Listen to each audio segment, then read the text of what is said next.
USA, America's favorite cable network.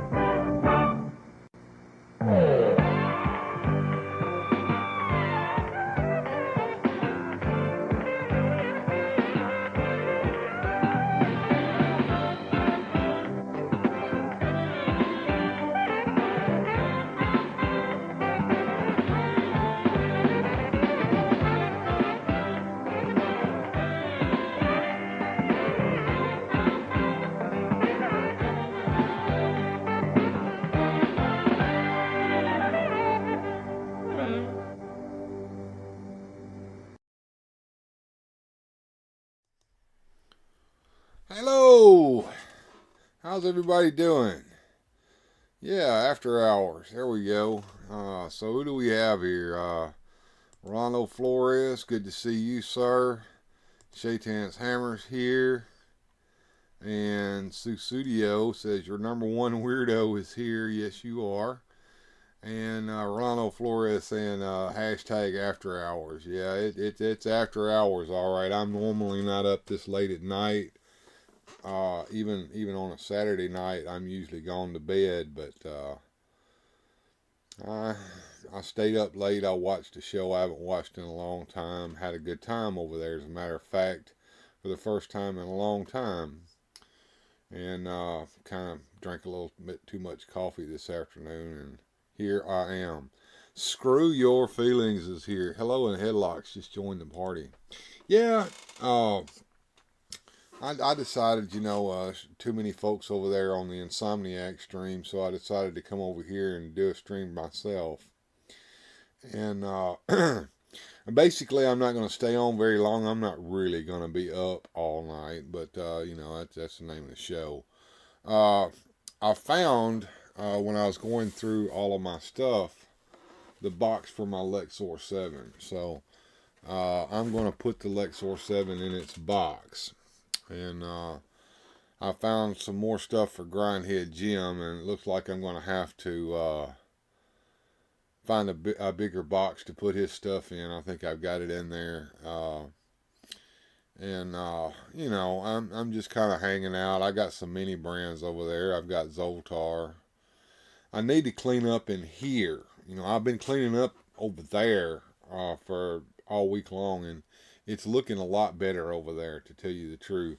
Unfortunately, it's killing my soul. I have to take some of that stuff out to storage, but I'm just going to have to for right now anyway, until I can find a better place for it. What I want to do, starting after I get finished cleaning up over there, is start working over here. And I might have to bring a tub or two back in from the storage shed, because I want to do a real reverse unboxing. I want to take some figures that I found while we were cleaning up that I didn't know that where they were at the time, and put them back in the boxes that they belong in. And I have them right here in this plastic bag. And perhaps you can see them. They are some Star Wars black figures, and the boxes that they go in are now located out there in those storage bins in the those tubs out there in the shed. And here's another figure that I found. I think I want to put her over there with Pimp Daddy Destro. This is Hooker April O'Neil. So yeah, lots of stuff got found. Didn't know where it had ended up at. So there we go. So this Hooker over here with Pimp Daddy Destro. There we go. And I got some comics here that Joneser sent to me.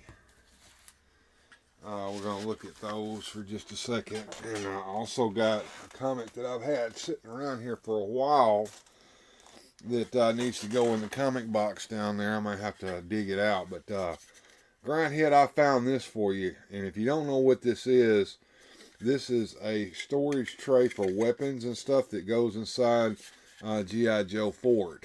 Okay. And I think one of these might have been in the fort that I sent you, what the pieces of it there. This is the other one that goes in there. So I found that for you, brother. And long time ago, I won this over on the Super Awesome Geek Show. This isn't worth anything. X-Men #1, when they were releasing all those comics #1s back in the day.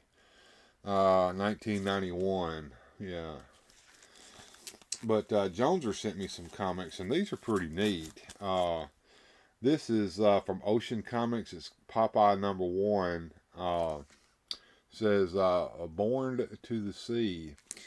And it's kind of a retelling of Popeye. It's not the traditional art or anything, but it was kind of neat. I remember when that came out. It was back in 1987, summer of 1987. So yeah, and there was a second issue of this. Kind of neat. He also sent me issue #2 of the DC Comics Masters of the Universe miniseries that came out. That kind of changed Masters of the Universe quite a bit. This is the first appearance of Prince Adam. Not this comic, but this miniseries. Actually, there was a preview of this that came in the previous month for this, and then there was also a DC Comics Presents with Superman and He-Man in it. I want those someday as well. Who do we have here? Dave's Dimension. Good to see you are doing well in 2024. Yes, and so are you, Dave. You're doing quite well.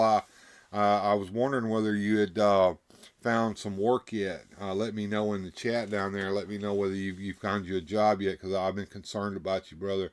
And I know your channel's doing well, though. Yes. And Mike Fee is with me. Hey, man. Yeah. If you look up at the pinned comment up there, there's a cancer fund for my buddy Mike Fee here. That's Master Mike's Universe here on YouTube. I know you're sick, brother, and I know you need some help there. Anybody that can help him, I've already sent my donation to him. Please do. Susudio says, I found Funko Pop, Elton John, Kiss, and Ozzy figures. I think I may get them. There's an Elton John Barbie. Yeah, I could see that. A Ken doll of Elton John. I was laying down and a notification hit my phone saying you were live. Well, if you need to get your rest, brother, you need to get your rest. But I appreciate you being here, brother. I really do. And figuratively speaking, hey, man, how's it going, John? Hope you're doing well. I just kind of popped on for a little bit. Now, the last comic that Joneser sent me was this Lone Ranger comic, and this is a Gold Key comic from a long time ago. And it's not in very good shape, but hey, this is a pretty good comic right here. I'm real proud of these comics. I'm going to find a place in my short box of specials down here for those comics to go. And I told you guys that Lexor 7 box was found. Well, I went and dug my Lexor 7 out, and we're going to doing a reverse unboxing here. We're going to put it on in here. Now, inside the Lexor 7 box is the Riddler card here. I kind of want to keep this. I have that Riddler figure. He's with my superpowers. Well, actually, in the DC Superheroes box. Look, this even includes the instruction sheet. So, yeah. Getting on down here. Dave says, not yet. Waiting to hear something on Tuesday. Fingers crossed. My subs might be good, but my watch hours crashed. I was 100 away from monetization, now almost 600. But there are more important things in life. And there are. There are more important things in life. But, hey, you keep plugging at it, Dave. You're going to make it. I know you are. You're doing well. You got the subs. All you need to do is get those watch hours. What you really need is some evergreen videos. You need some videos that people will go back and rewatch over and over and over again. Live streams don't do that for you, for sure. I know that for a fact. They keep your watch hours up as long as you're doing lives. But if you've got a video that people will go back and rewatch, and that's kind of hard, especially if you're doing reviews. People will watch a review one time. They won't watch it again. But if you've got some kind of content that is rewatchable and you get that up there, that'll do the trick for you. The universal moderator. Yeah, Rolando's the universal moderator, I guess you could say. He's pretty good at it. But anyway, we're gonna put this Lexor 7 back in its box. But to do that, the feet have to come off of it. And back when I was a kid, I never liked the feet. The feet are supposed to be like a little catcher. You can catch the good guys with his little feet there and hold them. And but I never did. And then look, it's even got the little shard of kryptonite that goes in the back of it. That's usually missing on these. But anyway, I'm gonna take the little feet out. It's kind of hard to get them to come loose to begin with, but they will come out. So I'm going to get these feet out. And there we go. There's the first one. And here comes the second one. There we go. So you get the feet off, and then the Lexor 7 will go down in its box like it's supposed to. Just like that. And I put the feet in here. And then we'll close the lid on the box. And now I can put this away in the Superpowers closet with the other Superpowers vehicles. And I will probably try to find a place in there for the second whirly bat that I bought as well. So I'm going to put it over here with the Lexor 7 and the Riddler's box here. So that's basically it. You know, for toys tonight was get that Lexor 7 back in its box. That's what I've been wanting to do all week long ever since I found that Lexor 7 box. So yeah. John, you want to try to get on tonight? I'm willing to fire up the Video Ninja, which might take a minute for me to do. I may even have to redo some things here, but I can. You let me know. If you don't, hey, that's fine. I'm not going to stay up for too long. But just I know I'm not going to be able to do a show at all tomorrow. And Susudu, you asked me about that earlier. Yeah, I'm not going to be able to do a show at all tomorrow. I've got somewhere I've got to go. But yeah, and there's no need in tipping me or anything tonight. Don't Streamlabs thing. Don't do the money. They go up there and hit that GoFundMe and send Mike some money if you want to send me anything. That's all I ask. Just send Mike some money. He needs it real bad. Yeah, that was the McFarlane Whirly Bat. It was. I've got two of these. I've got one that I've already opened, and I've got this one I haven't opened. Why did I buy two? Well, in the old Super Friends cartoon, when Batman and Robin rode Whirly Bats, they each had one, and they both looked like this. So I figure if I wanted to play Whirly Bats with my Batman and Robin, I would want one for Batman and one for Robin too. Send me a link. All right. Here's what I'm going to do, folks. I'm going to go back to the show start, and it's going to play for a little bit. Stick around. Don't leave, okay? I'm going to switch the way that I am connecting here, and I'm going to see if I can get John on with me.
I'm back. All right, so I've got Video Ninja going. Now I've got to get Figuratively Speaking on. So copy link. I'm gonna get in Instagram here, and I'm gonna send it to you on Instagram. All right, let's see here. Messages. Let's see here. Here you go. All right, now I'm sending it to your Figuratively Speaking Instagram. So here we go. Paste. Send. And let me give you it's going to be a password that you're going to need. So hang on. Hang on. Bear with me, folks.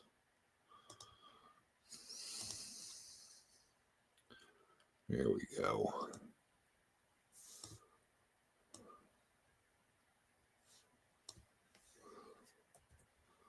All right. Get out of that.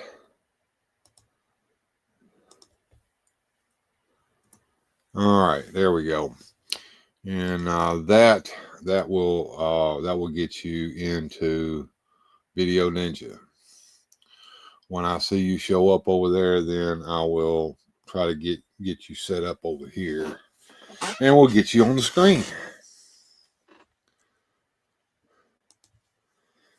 Setup doesn't work well with my cell phone. I don't know if it works well with your cell phone or not. I just know that it does have problems with cell phones. I've had problems in the past with people trying to get on there with cell phones.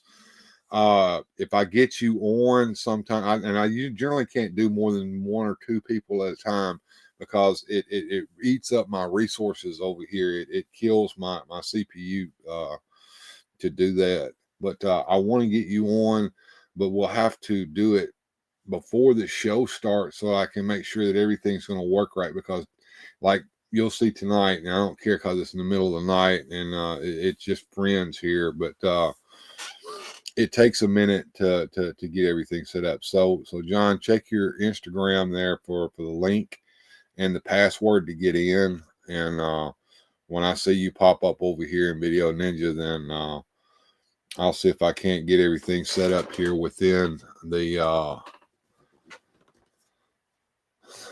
OBS here so that I can get you in the show. All right. So yes, Video Ninja says that I am in the air. Yeah. So we're just kind of waiting there for Figuratively Speaking to show up. How's everybody doing? I get that. Okay, yeah, that's that. Video Ninja is totally different from StreamYard. It's a totally different animal. As a matter of fact, John, it may be kind of disconcerting if you haven't done this with me before. It doesn't. There is no preview where you can watch what's going on the show over here. And there's a way I could do that, but it eats more video resources up, and I just can't do that. So that's what's going to have to happen. By the way, it's an Elton John Barbie.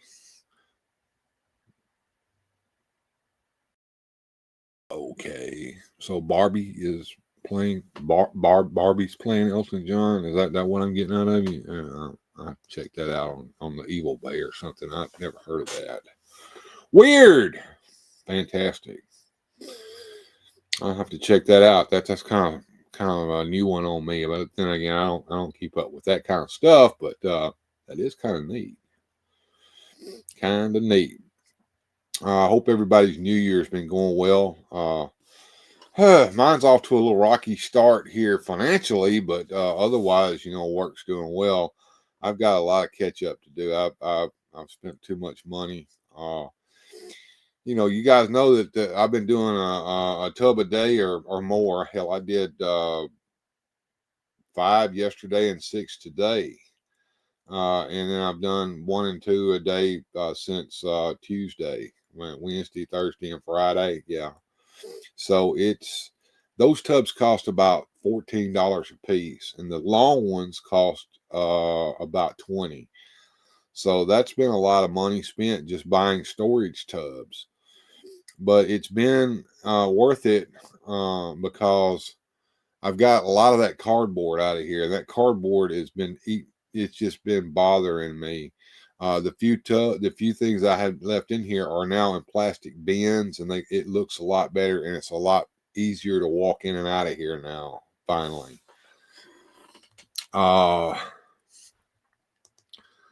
Shaytan's Hammer says, taking pictures of my recapped Buzzsaw Hordak. Yeah, I didn't buy any of the Horde except for Leech. I think I got Leech. One of the main reasons I didn't was because it was so hard to get Grizzlor. If you're not going to have Grizzlor, if I can't have Grizzlor, I don't even want the Horde. I think I got Grizzlor and I got Mantenna. But the only reason I got either one of them was because I saw them on the shelf. But I didn't get Hordak, and the only way to get a Grizzlor was to buy him either from Mattel Creations or to get that con exclusive set. So, she's got an Elton John style outfit. Okay. And yeah, I understand that. Hordak fanboy, good man. There's a lot of folks that are big fans of the Evil Horde, big fans of the Snake Man. I'm not a big fan of either one, but to understand that, you have to understand that most of those two factions came out long after I had stopped playing with Motu as a child. I'd got into my teen years by then. It was towards the end of Motu in, I guess, 1987. I was, 16, 17 years old then. I wasn't really buying Motu action figures at that point. Let's see here. Yeah, I was annoyed by that whole Grizzlor thing. Yeah, that's kind of what made me say, yeah, I'm not even going to worry about the Horde. If I can't have Grizzlor, like what Grizzlor is like Beastman is to Skeletor to Hordak, right? Am I wrong? So if you're going to have a Hordak, you got to have Grizzlor to go with him because he's like his number one henchman. Or at least that's the way I always felt about it. Maybe I'm wrong about that. Let me know. All right. Figuratively speaking, I'm still waiting on you, brother. I guess you're down there getting set up and everything. I don't know.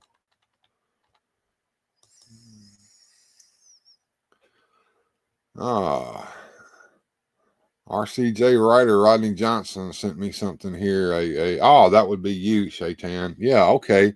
Royal Rumble. With Bill in the background. All right. Check that out.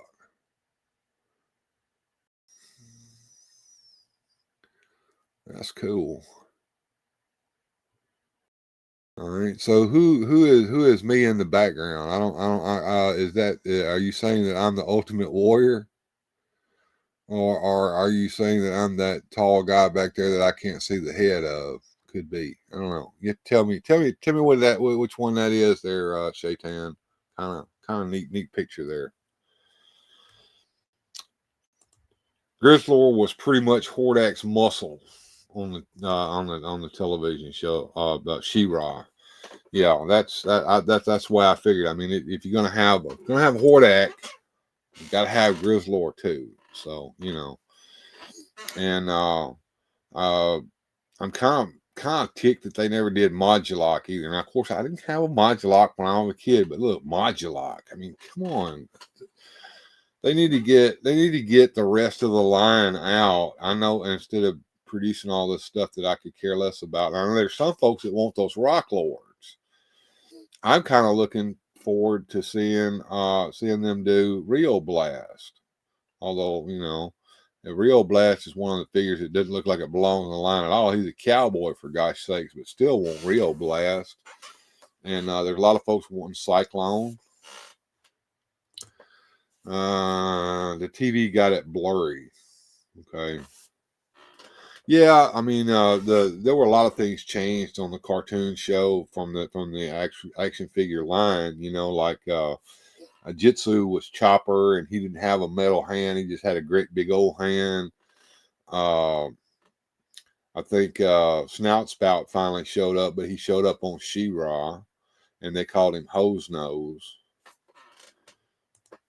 I am also a Moduloc fan. It was my favorite as a kid, says Shaitan. Yeah, Moduloc was pretty damn cool. I mean, you could change him around and do all kinds of things with him, and that would be a cool toy. That would be a nice deluxe toy that would probably be worth what it would cost to buy a deluxe action figure from. It'd be worth what they were selling Mossman for. Mossman, good God, Mossman was overpriced. Am I wrong? $40, the same price for Black Panther. You're paying it for a little bitty Mossman figure. I mean, what? Why? Because he's got that extra armor in there. So got an extra head in there. So I don't even like that extra head. As a matter of fact, I've got the Lords of Power set over there. I'm about tempted to take that head off of that and put the old Beastman head on it. I got one over here. Just me, folks. I mean, I'm. If they wanted to do the Power Lords Beastman properly, they should have used the mold for that jungle or that Tarzan ape or the Big Jim ape, the one that had the little arms that did like that when you press the button in his back, and he was about yay tall. Yeah, that was what they based that on at first.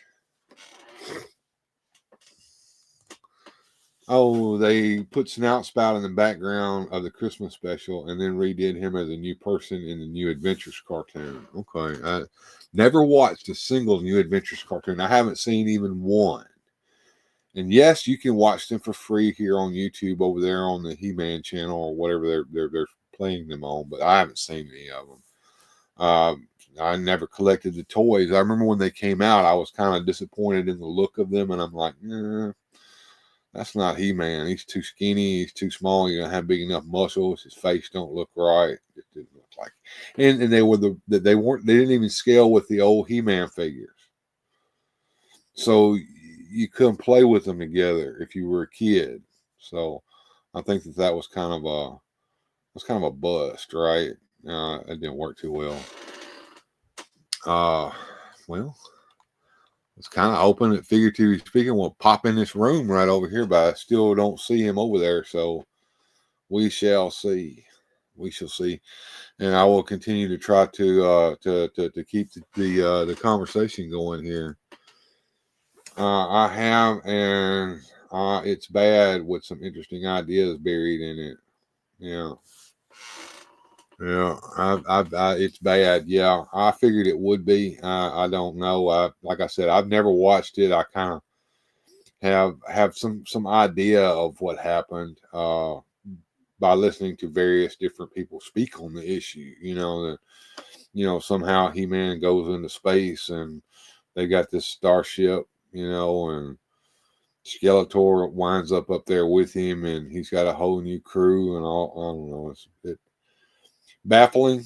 I don't know. I think He-Man belongs on Eternia, defending Castle Grayskull. That's what I think.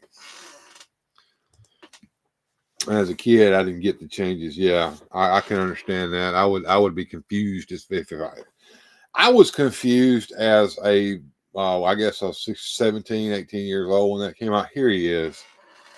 All right. All right. Can you hear me, John? Talk. I'm not hearing you very well there, John.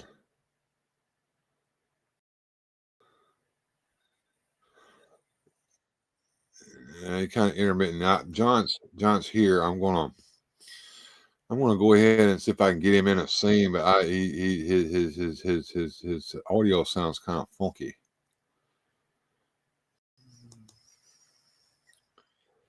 All right, let me go into studio mode here. Here and add browser.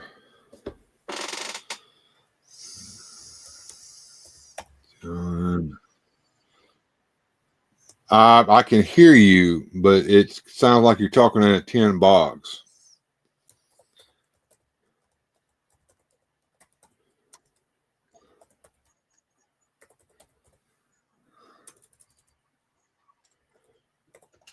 All right.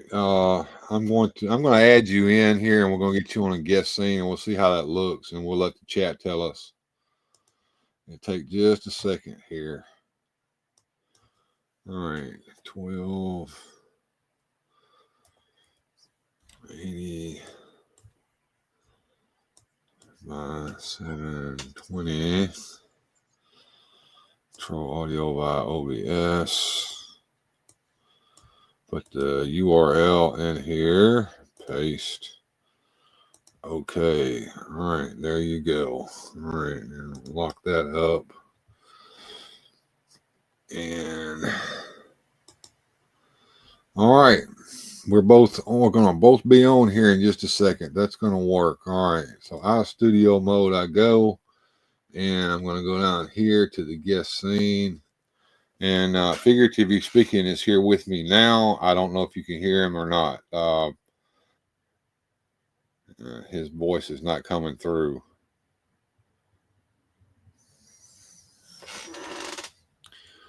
Let me see here. Audio settings. Noise gate off, compressor off, auto gain on. Microphone is a USB camera microphone. Can you change your microphone to the Realtek high definition audio? Nope. I had to switch it. Okay. I can hear you. Yep, just did. He-Man needs to be buff and not skinny. I agree with that. All right, I'm going to change my scene real quick here and pop this out and make this real little. Try to conserve some resources over here. There we go. It says my CPU is overloaded, which is not par for the course. But anyway, how have you been doing there, John? I've been good. I had an issue with my dog chewing up one of my prized possession toys, but caught a new one on eBay. Is that the mattress of the WWE, Mr. T? Yes. Okay. Do you still have the one the dog chewed up? Yes. What do you plan on doing with that? I don't know. I'm pretty How mad. bad is it chewed up? Can I see it? I gotta find it. I know I put it back here some damn where. I'm gonna see if I can find it. All right, he's gonna go check that out. I'm curious to see how bad it looks. I want to see if the head looks like the Mr. T that they released here from the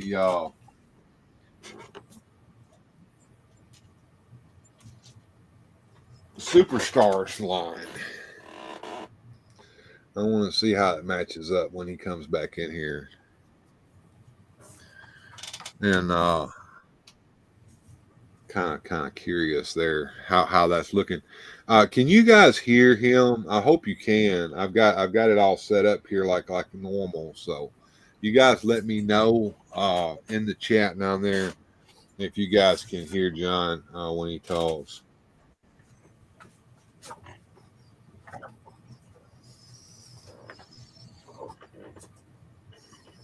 I want to see how badly mangled this figure got when these dogs got loose.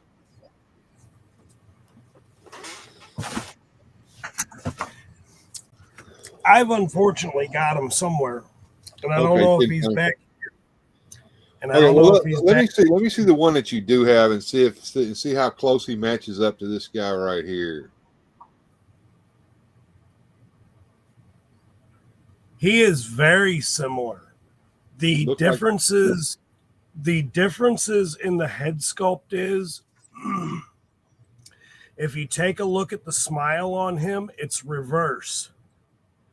Okay, well, he's not smiling. He's kind of gritting his teeth there. Well, yeah, the snarl. So if I'm looking at him face to face this way, the wider edge of his teeth gritting is on this side. Okay. Whereas if you look at the one in front of you and the other one in front of me, it's completely reversed. The wider side of the grit is on the other side. Gotcha. Well, that's very subtle. So Shaitan's Hammer says the head sculpts are different, though only subtly so. So, yeah. Yes. Sounds about right. So, just out of curiosity, when the dog got a hold of it, what all did he mangle the head beyond recognition? Is it just the arms and the head that got tore up? What? It wasn't the arms.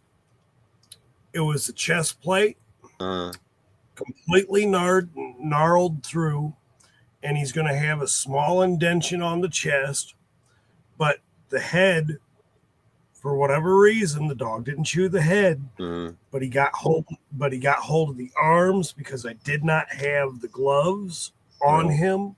Right. But he got hold of this arm, chewed it completely off. Oh, wow. and literally, like, there are teeth indentions on the right arm all the way to the hand, and I'm just like, What kind of dog is this? A big dog or a little dog or what? No, this was my mini pincher. Okay. But the big dog was the one that busted out of the cage. Okay. It was my German Shepherd that got both of them out of the cage, and he always loves just coming down here, and if I'm not down here, he's a holy terror. Okay. He will tear everything up. So apparently there is no locking door down there to keep people and animals out of that room when you're not there. Uh-oh, I lost him. There he's back. There he goes. Okay. Did you hear my question there, John?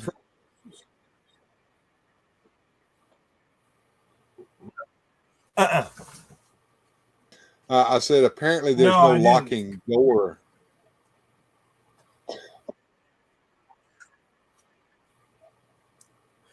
Well, there's a locking door to the basement because that's where everything here is. And unfortunately, my girls left the basement door open, and I was already at work. So it is what it is. It happened. Wasn't happy, but it's a learning experience for everyone involved, I suppose. How much did you end up having to buy that replacement figure for? And did you go to the Evil Bay to get it? I did go to Evil Bay to get it. However, I know what this figure normally costs. It's anywhere between $60 and $70 freaking dollars. But because the dude had the card backing, which really wasn't that bad, but it was warped and whatnot, whatever, he sold it for $39.99. Okay. All right. Well, that I guess that's good. It's definitely better than the price I paid for my original one. Oh, really? Okay. Yeah. Yeah. I saw that figure on the shelf at Walmart back when it came out, and I came that close to buying it, and I didn't, and now I wish I had, and I regretted it every day since. But I like this guy here too. I mean, he's pretty cool. Oh yeah.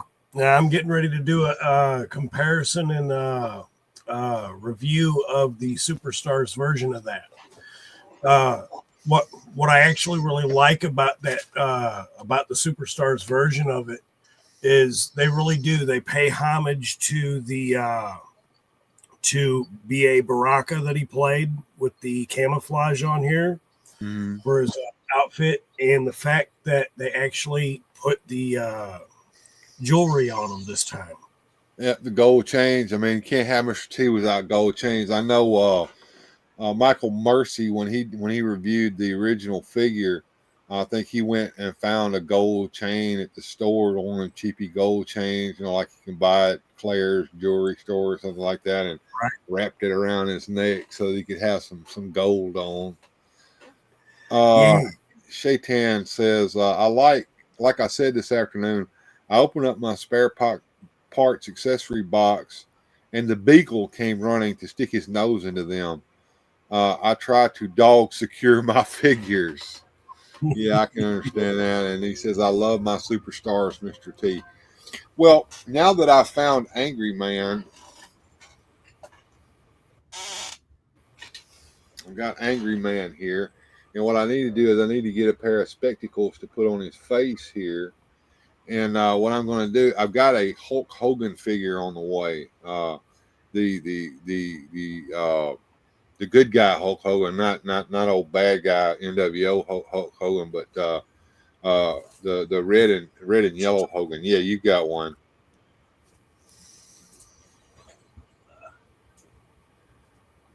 He's going to go get him and wait for him to come back and tell him what I plan on doing. This is going to be cool as hell. So you got an angry guy here. I like angry guy. He's so angry. Does he remind you of any YouTubers? I don't know. Maybe he does. I won't name any names. Did you find him? Uh-oh, where'd I go? You're there. You're here. I see you and I hear you. Can you hear me? I see and hear you, so you're fine. All right, move him over towards your head. Move right in front of your face. There you go. There he is. Your lighting's kind of bad there. It's kind of hard to see, but yeah, I can see him there. Yeah, okay. Yeah, that's the one. That's the one I got coming.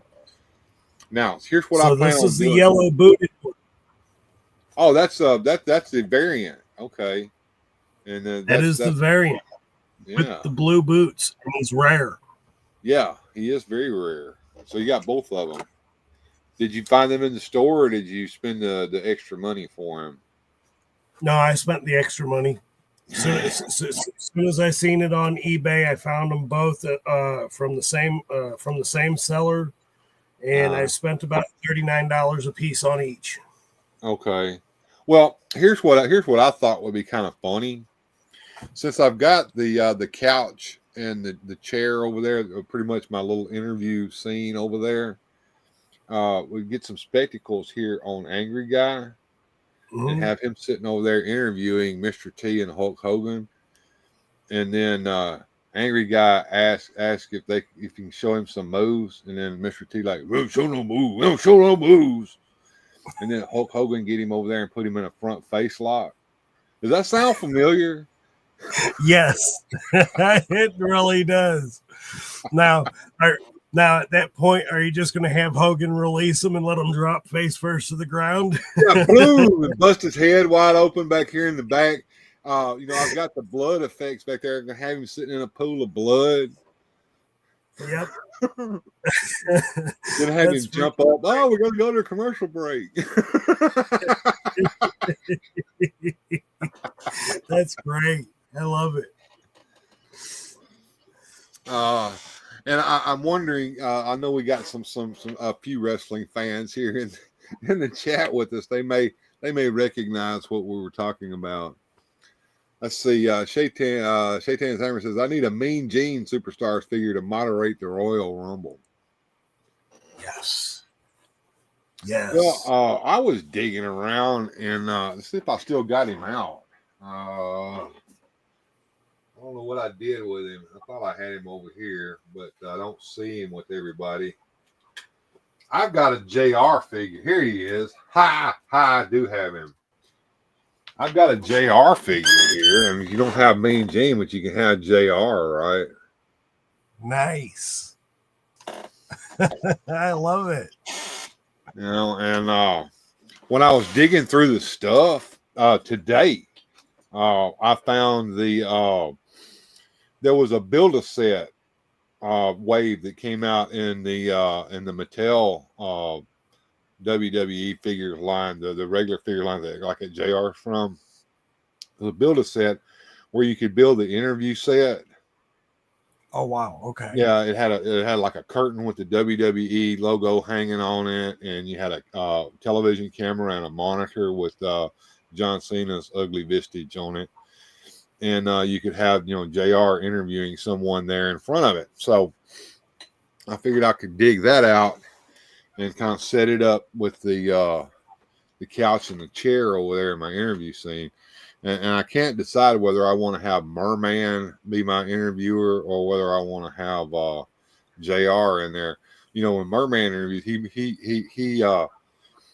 is able to speak in a nice English accent now when he's interviewing the figure. So I think that sounds pretty cool for Merman to speak in an English accent. Yeah, that'd be great. What Shaitan says here. I noticed Mattel has a bunch of reasonably priced WWE figures and extras. Yeah, I was really big into the WWE at one point, and then I kind of got really upset with what was going on over there when the wrestling became kind of bland, and and I kind of quit watching right around the time that CM Punk quit the first time around.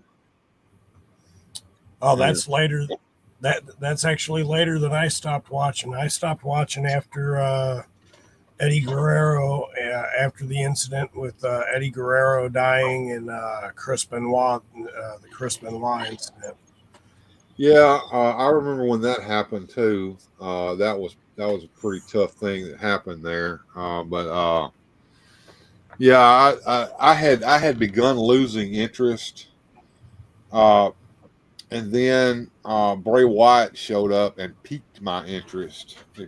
Yes, and I began watching him, and they misused him.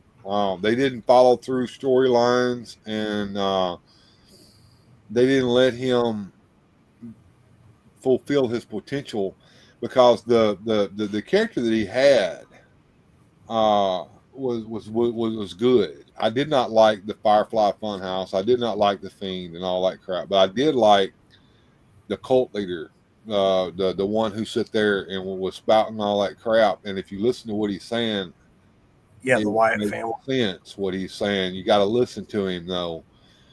I liked that, but I did not like what they did with him, and that kind of made me lose even more interest. And then when CM Punk left, I'm like, I give up. And of course, CM Punk went back because the money was right, and I think he got himself fired from AEW on purpose so he could do that. To be honest with you, and I saw a meme the other day that I thought was hilarious. I just stopped and just giggled and laughed my ass off. My wife thought I'd gone crazy.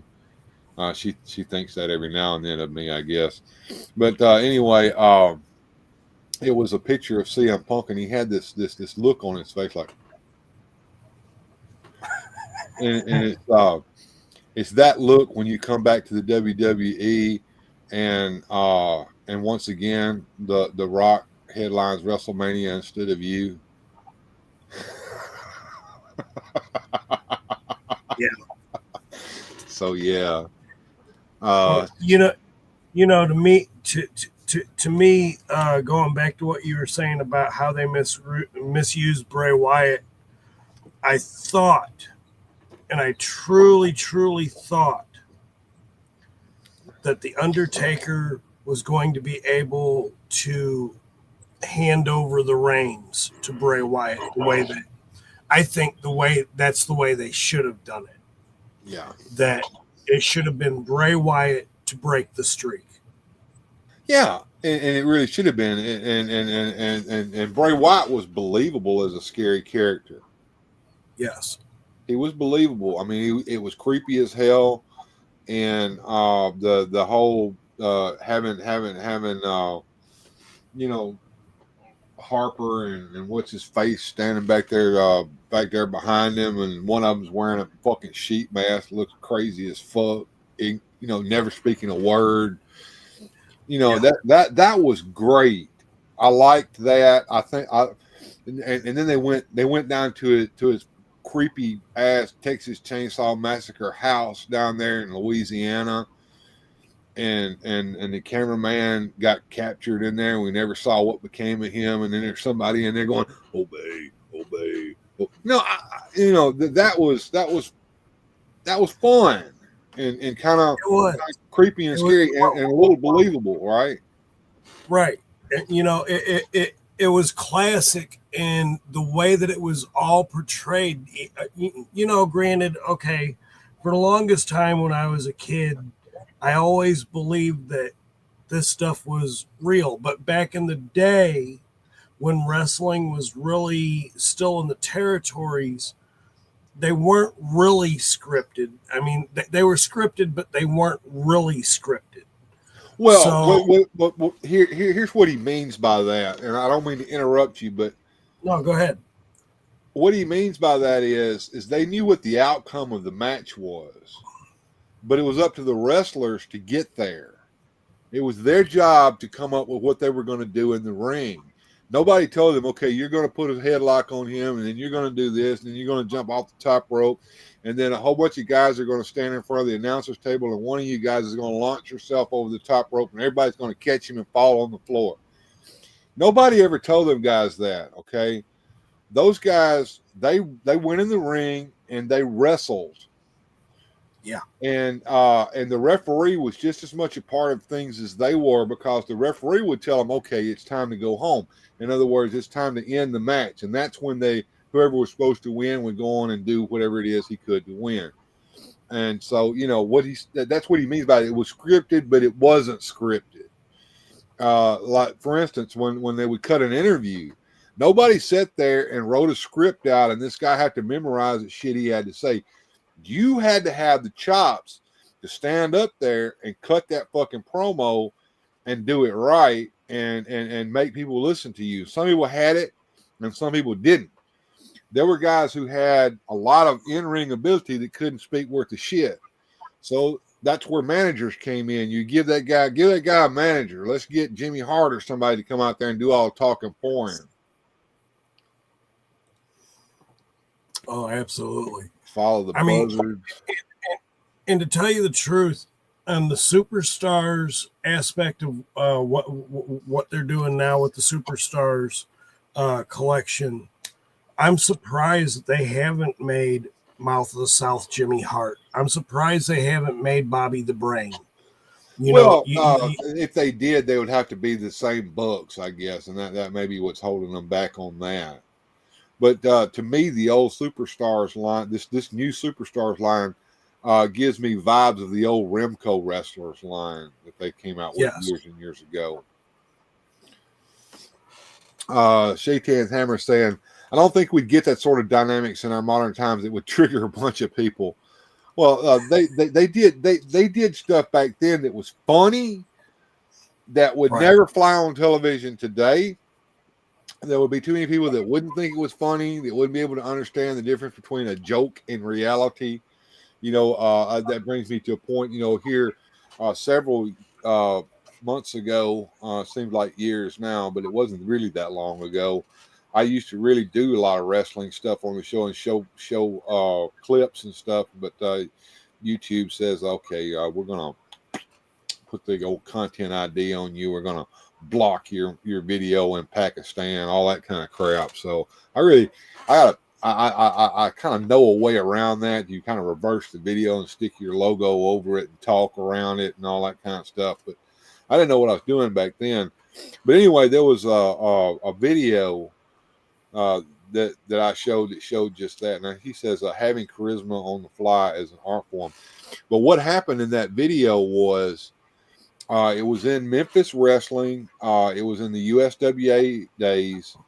I forget what the guy's name was, but he made a joke on the air about, and of course it's racist as all get out, but that was to catch heat. He was trying to catch heat with that. There's a reason you want to catch heat, and there's good heat and bad heat. There's heel heat and go away heat, and we'll talk about that in just a minute. But so what he did, he made this joke. He said, I went to this cafe and this crackhead was in there with his wife.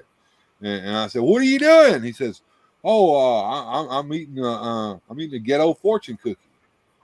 And he said, "You know what a ghetto fortune cookie is?" And I said, and the announcer's like, "No." I think it was Dave Brown or somebody like, "No, what's that?" He said, "It's a piece of cornbread with a food stamp stuck in the middle of it. That's a ghetto fortune cookie."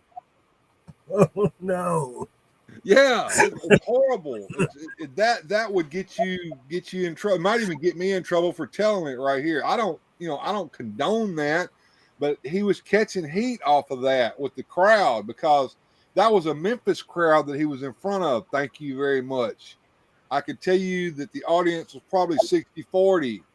Okay, there was about 60% blacks in that audience, about 40% white, maybe 30% white. I mean, it wasn't. And he was getting booed, and that's what he wanted. He was a heel. He was catching some heat, off the crowd. And heel heat is when you want to boo the wrestler because you want to see him get his comeuppance, and you want to see the good guy finally win to shut him up. But what's go away heat? That's when you're so bad that we don't want you here anymore. We want you to go the fuck away. That's bad heat. You don't want go away heat. You want you want heel heat. You want them to enjoy hating you. We like to hate you. We like to boo you. We don't want to see you win, but we know you are because you cheat. That's a classic heel heat. And you catch that. Dutch Mantel talks about it all the time. He would go in the ring carrying that bull whip, shoe baby. And when they would see that bull whip, everybody in the audience would be quiet, especially when he went down to Philadelphia, Mississippi with that damn thing, fighting the snowman and all that down there. Oh, that was hilarious, man. I'm going to have to move your camera around a little bit there. You're kind of off screen.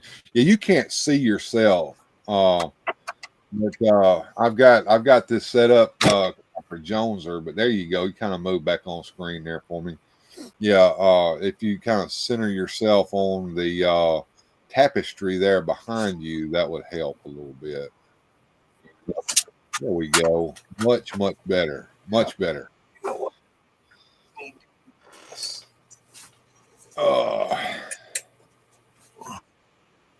A different lighting. Better lighting. You're kind of half in the shadows there, but a little bit better.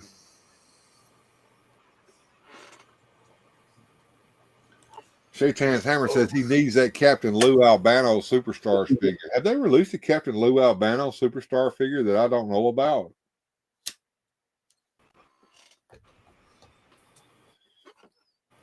He's froze right now. He'll catch back up here in a minute, hopefully. I see him moving a little bit.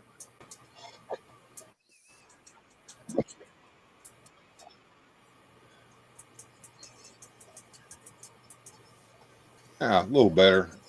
Is there a Captain Lou Albano Superstars figure out there, figuratively speaking? He is not out yet, but he is on the way. Okay. So it is Captain Lou Albano. I forget who is the other one. Okay, hang on. Shaitan said he saw him on eBay. Well, here's the thing: there's people on eBay that will put that shit up for sale, and they don't have it in their hand yet, and you buy it from them, and you have to wait till they get it in before they send it to you. Yep, because it's still on pre-order. Yeah, but now here's the thing: if you're gonna have a Captain Lou Albano figure, I guess we need a girl figure of Cyndi Lauper. Yeah, I could see that. Would that happen? Probably not. But hey, one can speculate and think. I'll tell you if they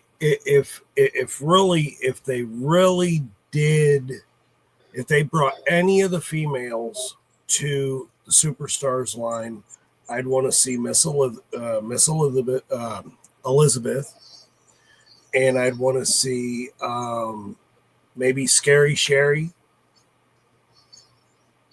Sherry Martell. Okay. And I'd probably want to see what's the old lady's name? Mae Young. Yes. I'd want to see those three for sure. And then there was the other. There were two of them. There was Mae Young, and there was another one. Right. And I don't remember her name. I do know her name. It's on the tip of my tongue right now. Tell me, Shaitan, you know it. Screw your feelings. I know you know it. If y'all are still here. But yeah. They need them. Here's. They've already got Roddy Piper out. Right. They need Nikolai Volkov. They got Junkyard Dog, but they need to do Junkyard Dog in a regular Superstars figure, not just the one that was the WWE Masters of the WWE figure. You need every wrestler that appeared on Hulk Hogan's Rockin' Wrestling cartoon show. You need every one of those guys. And all the bad guys and all the good guys that were on Hulk Hogan's Rockin' Wrestling. I used to watch that. Because for the life of me, where's Paul Orndorff? Yes. I can't think of it, but yes, the line needs females. It does. It needs females. Alundra Blaze, let's put her on there. Oh, gosh, yes. You know, I remember towards the end of her stint there at the WWE when she was doing house shows, I got to catch her in action over in Tunica one time. And that was pretty neat. I had King Kong Bundy over there. Did I ever tell you my King Kong Bundy story? No. All right. So Sam's Town in Tunica is a casino over there. They've got the River Palace Arena back there in the back. And they had a WWE house show that came in. I think that they had old Mabel was in there, and they had King Kong Bundy, and of course Mabel, I think, collapsed the ring at one point in there. You know, all the fun stuff happened, and it was a pretty good production for a house show. You know, even the WWE house shows weren't what they are today. They're much more spectacular today than they were back then. But King Kong Bundy was there, and I, of course, was working as a security officer there at the casino. And I got my free ticket to go to see the WWE show with a good buddy of mine who was also a security officer. And when the show was over, we had to go to work. So, you know, we watched the WWE show. You know, we worked the 11 to 7 shift. And when it was over with, we went to work. And we were in the security truck cruising the parking lot. And we saw this Cadillac. And it was on the back lot back there behind the River Palace, and it was just riding around and around and around the lot, going through the different, you know, places to park and coming back around. And old JR, that was the guy that was sitting in there with me. He looked over at me. He goes, "Look at this son of a bitch. You drunk?" I said, "I don't know. Let's put the light on him. Let's stop him, see what he's doing." We put the light on him, come up behind him. He stopped. We got out the flashlight, shine it in the car. It's King Kong Bundy. And he goes, "Can you guys help me? For the life of me, I can't find my way out of this goddamn parking lot." I said, "Sure, follow us. We'll get you out of here." He was lost. He couldn't find his way out of the damn parking lot back there. Oh, my God. That's funny. And then one time, they said there was a guy that was at the buffet that wasn't paying his bill, and they the moolah. There you go. Thank you, Susudio, the fabulous moolah. Anyway, there was a guy in the buffet that wasn't paying his bill, and we went in there, and there was a couple of security guards there as well, and they were like, "Man, this guy looks scary as fuck, and I think he's drunk off of his ass." You know who it was? It was old Sid Vicious? Yeah, it was Sid Vicious. Oh my gosh! And he was drunk as fuck. He was shit-faced drunk. And he's like, I just want to eat my dinner. And I said, look, man, I need you to come back here to the back. All right, I want to eat my supper. Well, just come on back here to the back. So we got him back there in the back. And he wasn't bad. He was just scary. Big, tall, big old scary dude. And we went through his pockets, and he had like chips out the ass all in his pockets. He had like $1,000, $2,000 worth of chips in his fucking pocket. And we took them, we cashed them in at the cashier, got receipts for all that shit, come back, paid his bill, put the shit in his pocket, comped him a damn hotel room, took him up and put him to bed.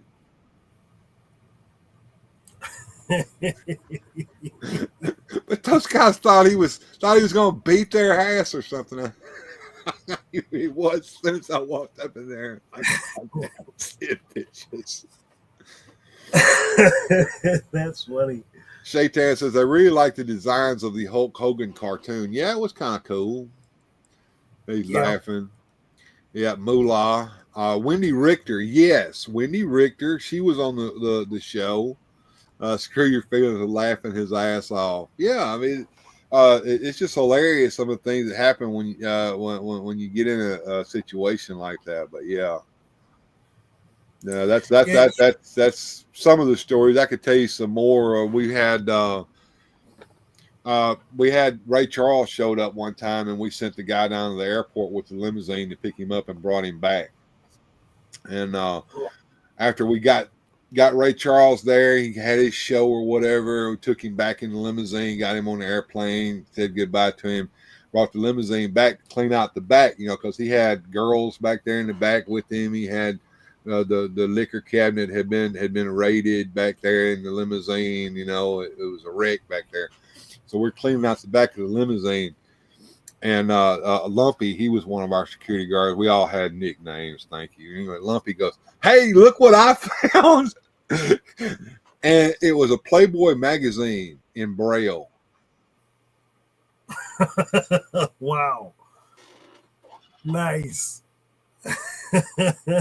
Need a Zeus figure so we can reenact No Holds Barred. Hey, that would work, right?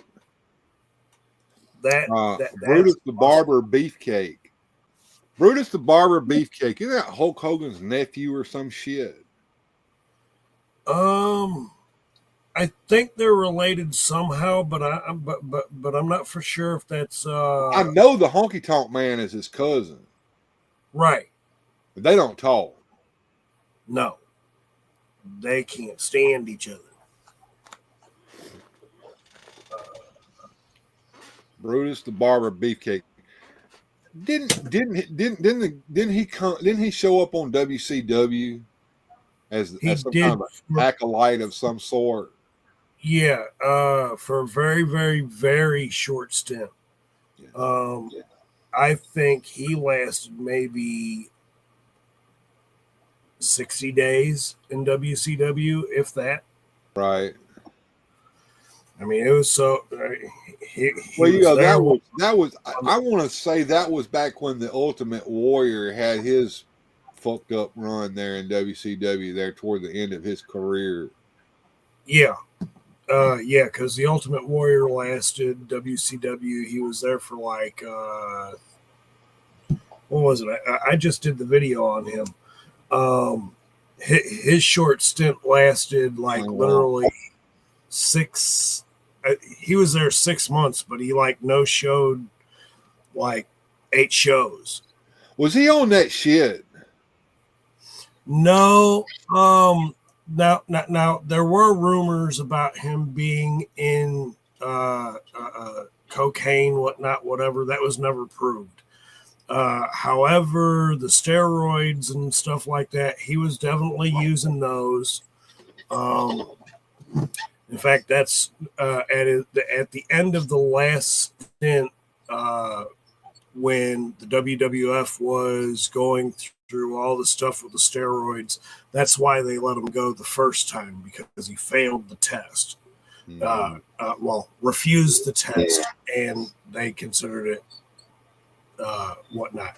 Well, So again, with that, refusal on anything carries the same punishment as being guilty of it. So, DUI refusal, you yes, get your license suspended 90 days, just like you would if you'd been DUI, Zodiac. I right. don't remember. I'll tell you what I remember. This was the most awful fucking angle that I can remember them ever doing. There he is. Okay, he just blinked out on me. There was this awful fucking angle that they did with Dustin Rhodes, where they called him Seven, and they had him with white makeup on and a cowboy hat, and they had a duster on, and they had him float out to the ring and all that shit. And they did these vignettes where he was sitting there creeping on some kid looking in his window and all that. Do you remember that? That was awful. I think it lasted all of I about don't 3 remember weeks. that. Oh, terrible. Yeah. Seven. They called him like Seven or some shit like that. And when he showed up, they had him on wires and they had him float out to the ring. He had this long duster on, and he had a cowboy hat, and his eyes were painted in black, and he had a white face on. It was fucked up. Johnny Sorensen says, toys. We did a few toys at the beginning of the show, Johnny. When I was cleaning up the room here, I don't know if you caught that earlier today there, John, but I found my box for my Lexor 7. It's in sorry shape, but hey, it's the box, right? And I went and found my Lexor 7 so I could put it back in its box. When I put it back up in the closet with the rest of my superpower stuff. So was kind of excited about that. Yeah. So, what are you excited about this coming year, acquisition wise, toy wise? I am waiting for two things in particular from Superstars, and that would be the Kane figure, which has been leaked and confirmed, as well as the British Bulldog. I've gotten into G.I. Joe, so I'm kind of looking forward into the what is it, D17, something like that. There's a few figures from there that I want to get my hands on. And right now I've been really delving off into Animal Warriors of the Kingdom. Okay. And Mythic Legends and Cosmics. So that's what I'm really looking forward to right now. So you've been bitten by the AWOC bug. Oh yeah. they're so fantastically designed in the intricate detail, not just in the armor but just in the figure itself. Looking at my first Mythic Legion that I got that is on its way to the house now is my Headless Horseman. And pictures don't do it justice. But even looking at the particulars of the horse of the Headless Horseman, the particulars in the muscle structure of the horse, the way it looks as far as how you could tell the plastics that they're using for these. It's not a cheap grade plastic. The paint applications are so fantastic, but it's the sculpts. The way that they are designing these sculpts, the armament, the weaponry, all of it, it's just fantastically amazing. And AWOC's done the same thing. These indie companies are killing it. They are. And if I had the money, I would get into that too. And of course, I've had brick something over here. I'm surprised that just by mentioning AWOC, we haven't summoned brick something, because he usually shows up when somebody says anything about AWOC. But and of course, he heard me say that one time. If I had the money, I would get into it, but I don't. And then he went into this long tirade about how easy it would be if I did blah blah blah blah blah blah blah blah blah. And I was like, because I'm sitting here I'm looking at superpowers, and I'm looking at some GI Joe stuff that I've got on pre-order, because that Scarlet figure on the vintage card back is coming out. Duke on vintage card back is coming out. Commando Snake Eyes on vintage card back is coming out, and I'm like,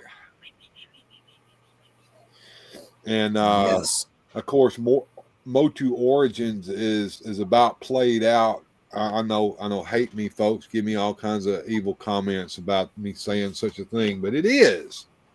Motu Origins is about played out. Well, go to see Nick Estrados at the store if you want to, but you're not going to see much new. I saw some new figures, yes, from that last wave. I was kind of surprised at what I saw last time I did a toy hunt at Walmart, and yeah, I picked up a couple things, but they're going to move toward a Mattel Creations, a Mattel only stuff on that, and then hopefully they'll get the line released for the rest of it, but it's going to be hard to get, I think.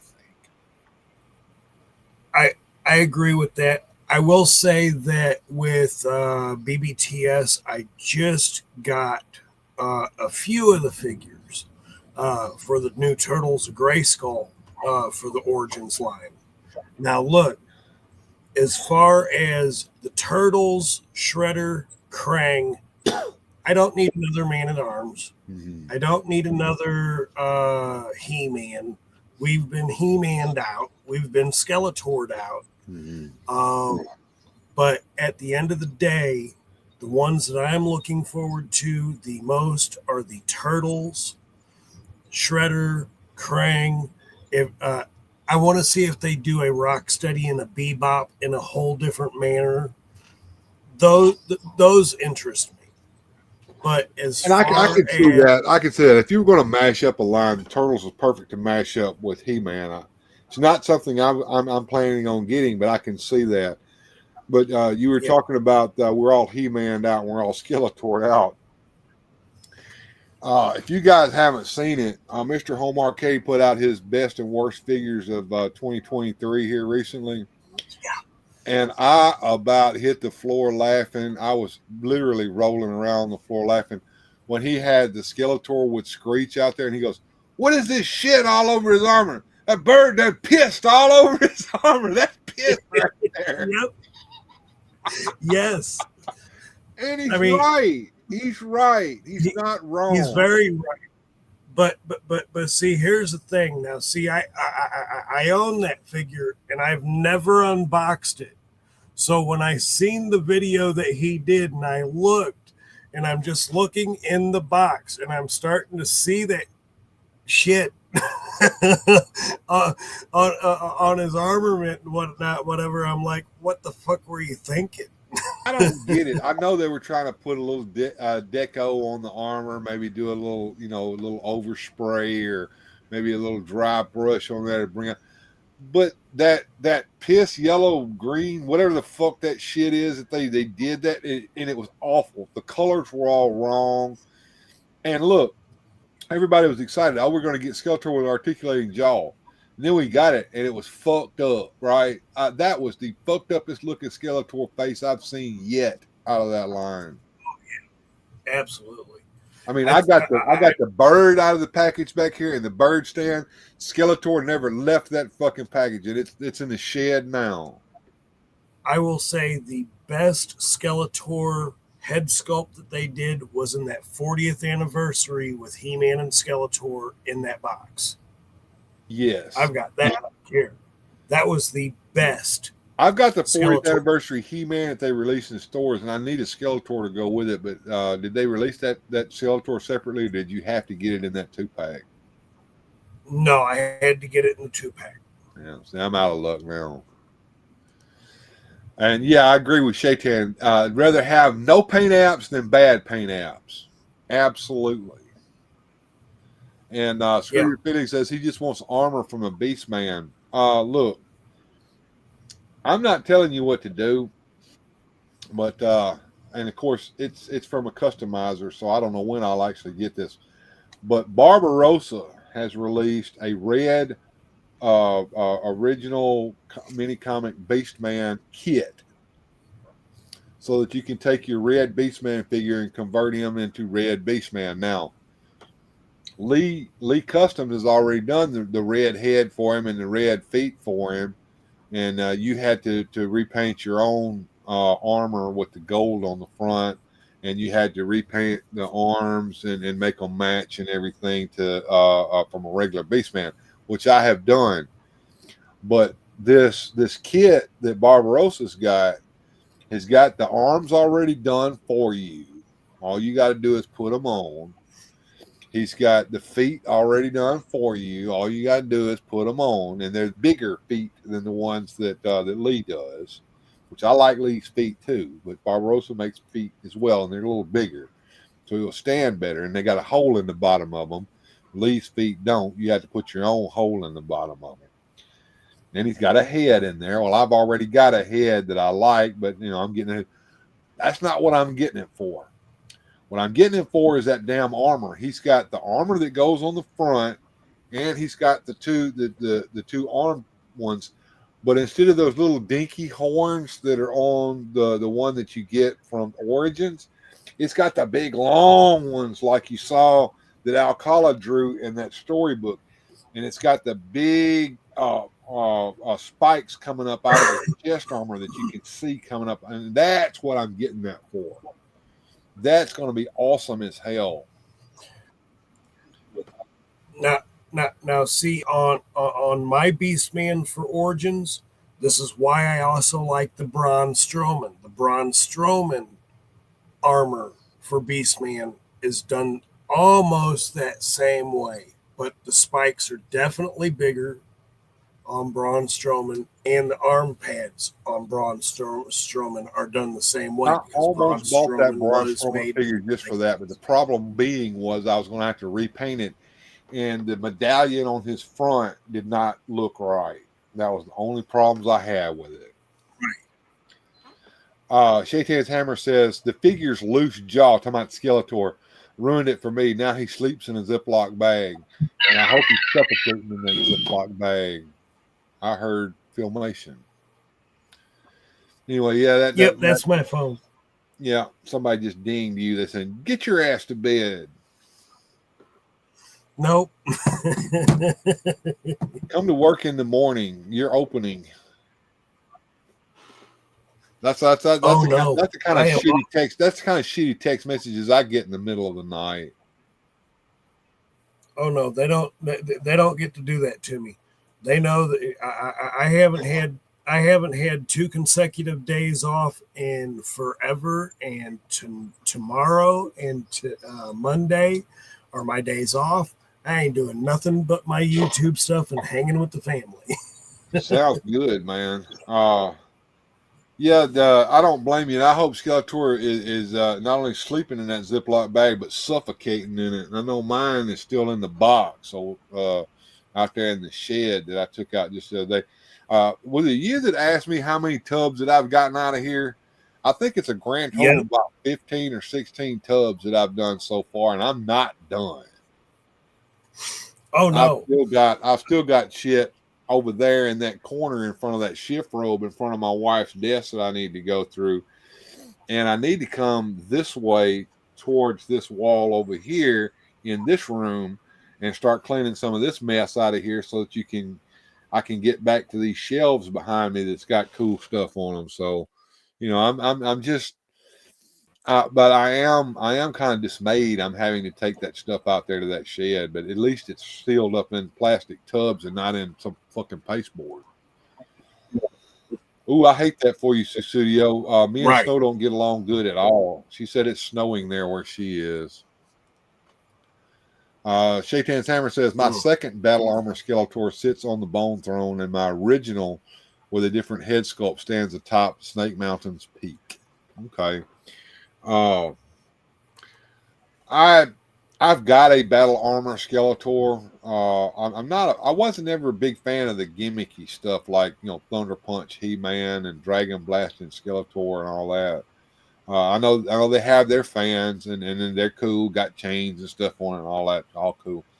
But my goal, and I've achieved it pretty much, is to get a Skeletor that looks just like what Alcala drew in that first comic, man, with the half shin guards that have the little bat symbol on the top of them, and yeah, there's that Dragon Blaster Skeletor. Yes, sir. You a fan of that? Did the dragon actually have water squirting ability? Yes, on this they actually made the ability for the dragon to squirt water. However, I personally think they would have did better if they would have did the same thing that they did with the Ricky the Dragon Steamboat, Uh-huh. and made the dragon like that. Yeah. I can't remember. I don't think I bought that Ricky the Dragon, but I remember handling him a couple of times and almost buying him just to get the armor off of him. Yes. I love the armor on him because that's that was the original merman armor. Yeah, it was. It was the classic merman armor, if I'm not mistaken, from the classics film. Right. Shaytan Hammer says, I finally did the first version of Skeletor, who is now my regular Skeletor. Yeah. And if you got to get with Lee, I don't know if he's got any of those heads floating around in his shop or not, but Lee over the years has done original resin castings of all of the original head sculpts, so that will fit on your Origins figure. So if you want your Beast Man to have an open mouth and look like he did back in the day, he's got that head. If you want no modern He-Man sculpt ever perfectly matched that old figure's face. No. Not even the one that they did for the Origins line, the second head sculpt, never matched to me. It was off, just a hair. But putting that vintage head sculpt on my He-Man made all the difference in the world. And of course, I'm an original fan. My Man-at-Arms never had a mustache, and so I've got the original head sculpt for Man-at-Arms with no mustache on mine. And that head that came with the Attorney and Guard is not. No, it ain't right. There's something wrong with it. But yeah, that's to me, that original head sculpt on the Attorney and Guard, it's if I remember correctly, on the vintage Man-at-Arms, his face was a little bit fatter, wider, just a little bit wider. Yeah. So the chin wasn't all pointy and sticking out. Right. And his helmet's not made right either. No, it's not. I got him up there. Shaitan's Hammer says, it's weird how Mattel has such a hard time reproducing He-Man's head. I agree. The closest one that yet, and it's still not right, is the one on that 40th anniversary figure that I've got down there. Mm-hmm. I mean, that's the head. That's the head they should have put on the classics He-Man. Even the classics He-Man head did not look right. No, it didn't. Now I don't have the classics He-Man or Skeletor, but even the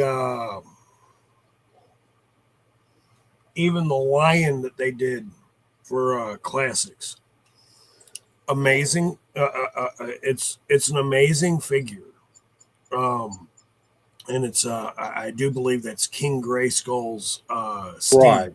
Yeah. Battle Lion, but I don't remember that anywhere, not even in the comics, because they never went back. Mm-mm. Now the whole King Grayskull stuff that was pure classics. That was all that was purely from the classics, and they were mining a lot of 2000X ideas and trying to merge them with the original Motu and have it all be in the same years. They were trying to get everything and bring it all together.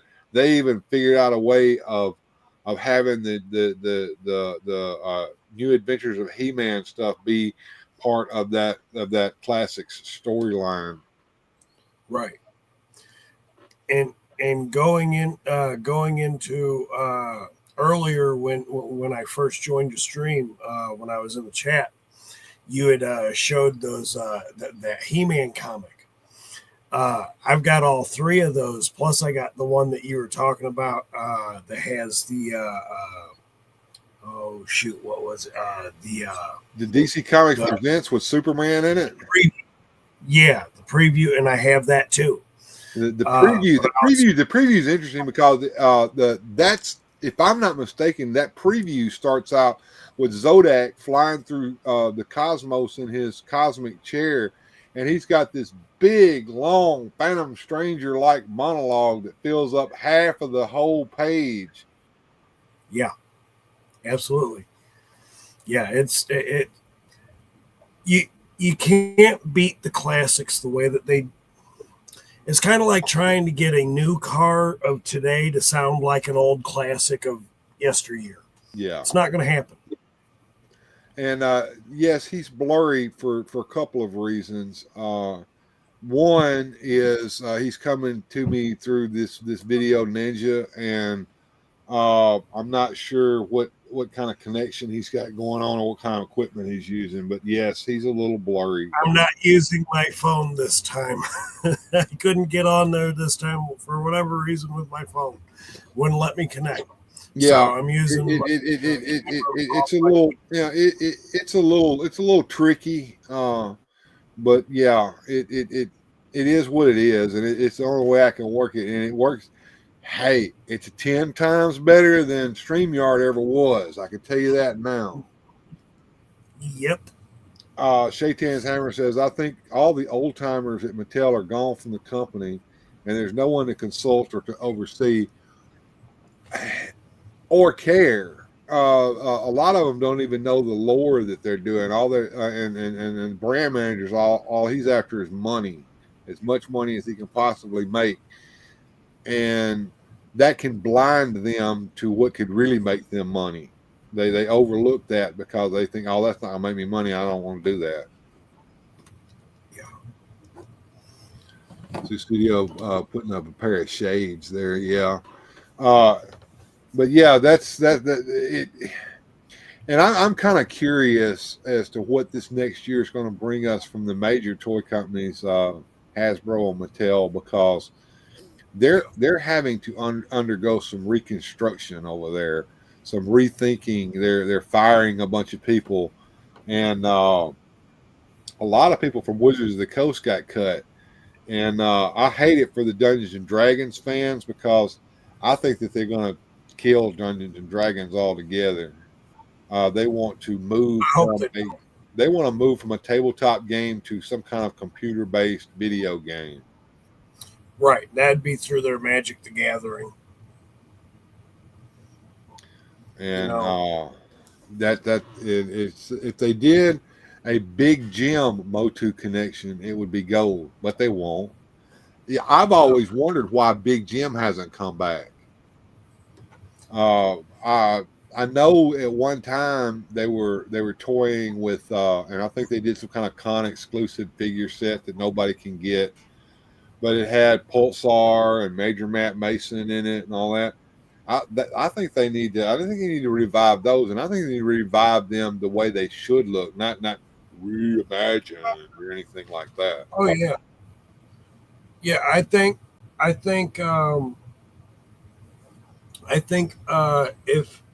if I remember, there was something I read about Big Jim Company that they were merging with another company, if I'm correct on that, or was supposed to be, and I think that deal fell through. Mm-hmm. I don't know. Because it had something to do with the who had the rights of control, and of course nobody wanted to give up the rights of control. And I don't blame Big Jim for that at all. This is their product. This is what they made.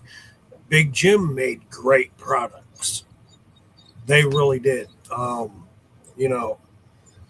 Again, I wish I still had my Big Jim Tarzan. I had a Big Jim Tarzan with the Panther, the Black Panther. That sculpt was the same sculpt of the Big Jim Tiger, and it came out before the Big Jim Tiger. Now, of course, everybody knows that the Big Jim Tiger was what they used for Battle Cat, but it's the same sculpt as the Black Panther that came with Tarzan, the Tarzan figure, and that sculpt came out before the Big Jim Tiger. Right. And I had that. I remember having that. As a matter of fact, I remember looking at those sculpts as a kid going, this is the same toy. I can have Skeletor ride this Black Panther. That was before Panther ever came out. Right. I had Skeletor riding on Tarzan's Black Panther. I have a saddle for him, of course, but yeah, that was kind of cool back in the day when I was a kid. And of course, I never got a Panther because I never saw that toy when it came out. Yeah, I had a few of the vintage when I was a kid. I had a friend of mine.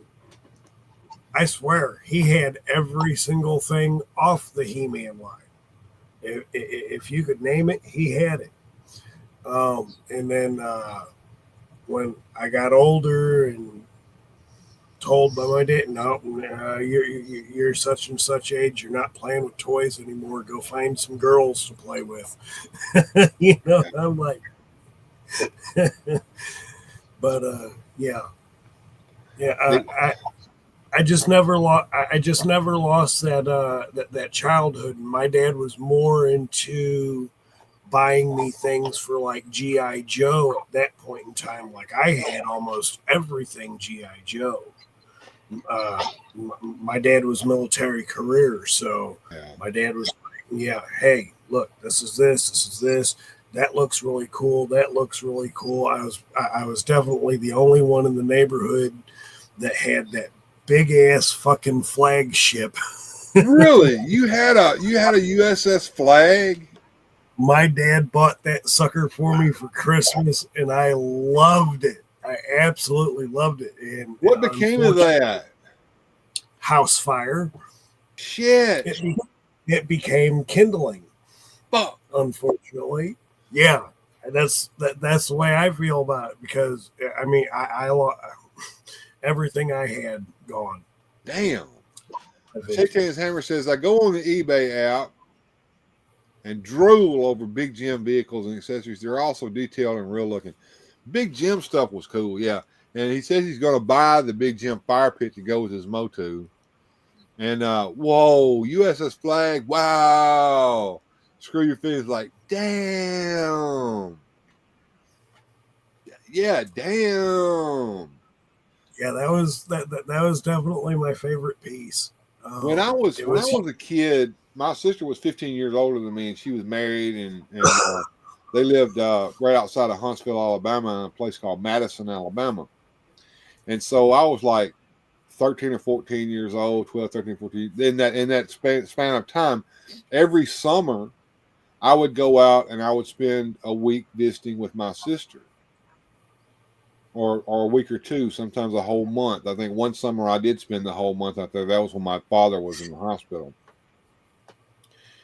Well, anyway, there was a kid that lived next door to them that I would go and play with, and his dad was military. He worked on the Redstone Arsenal. He was in the Army. And he had a basement playroom that was G.I. Joe. You name it, G.I. Joe. This cat had it in there. He had the fighter jet. He had the helicopter. He had a Mobat tank, which I didn't have none of that shit. All I had was figures and maybe a vamp, and I think I had a mobile missile system and a HAL laser. And Mama bought me the G.I. Joe fort and the whale for Christmas. That was my last G.I. Joe presents I ever got. But anyway, he had the fucking flag down there, and it took up one half of the whole side of the freaking basement. And you could land the goddamn airplane on it. You could turn it around, and you had like 3 or 4 floors of shit inside the ship for them to play in. You had the conning tower up there at the top. You could have them drive the fucking thing, and he had the admiral and shipwreck up there, and there was like a deep sea diving thing with this guy that was in a deep sea diving suit that went in. He had that damn thing. The only thing he didn't have was the Defiant, and I think that thing was almost as big as a flag. He didn't have that. Yeah, that I know of. He might have. I never had that. And there was a Cobra thing that was huge like that too that they released. Oh, what was that? That was, but it was like some kind of base for them. It was round, right? That was the heyday of big action play sets that had lots and lots and lots of action features in them. Oh yeah. Shaitan Hammer said I had the black Cobra jet. The name escapes me now. There was a Cobra. I think it was a Cobra airplane called the Rattler. Yep. It looked like an A-10 Warthog to me. It was kind of weird because I think wing. if I remember correctly, I think the wingspan, instead of going back like a normal plane would, these came forward. And had that like guns on the tips of the wings. I thought that was an interesting design. I never had one, but definitely an interesting design. He had some G.I. Joe figures and some vehicles, but can't remember most of what it was. And he does name what that big Cobra playset was, the Terradrome. Yes, that's it. Yeah, and that. Now, see what killed G.I. Joe for me, folks, was when the G.I. Joe movie came out and Cobra la la la la la la la la la, and I lost it, man. Yeah, that was a turning point. I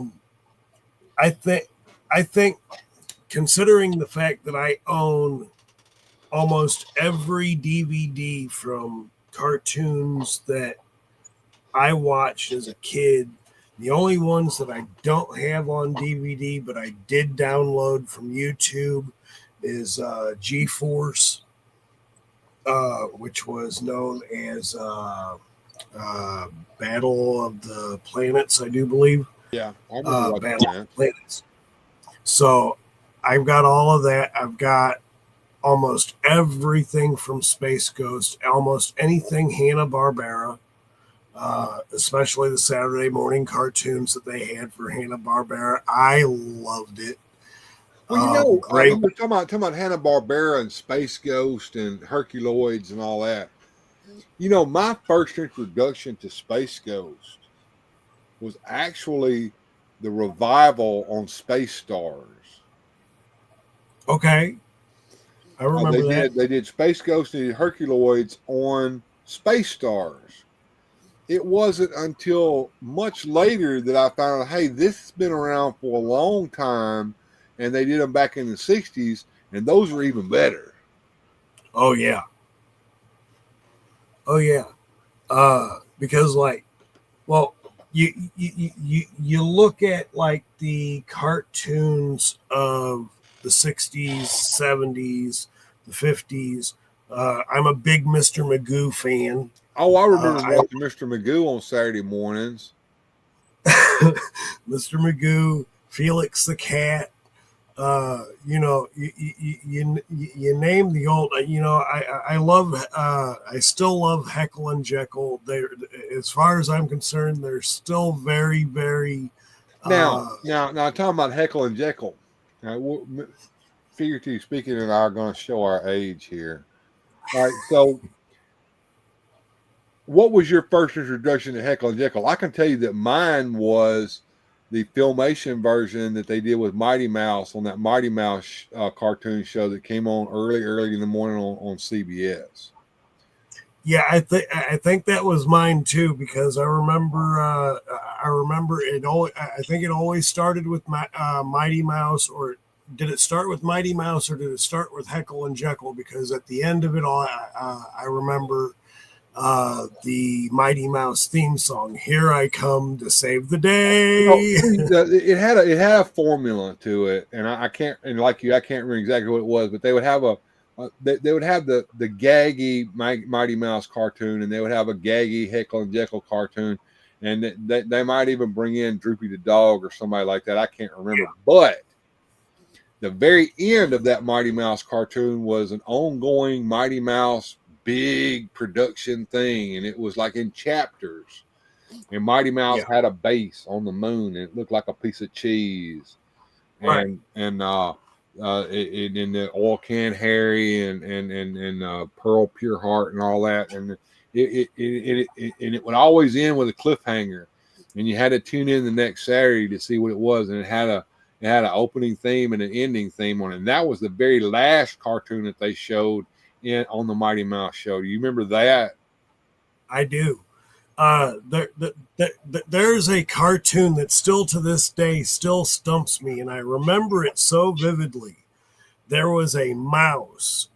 I believe he was a male mouse, and he'd always hit this female cat in the head with a brick.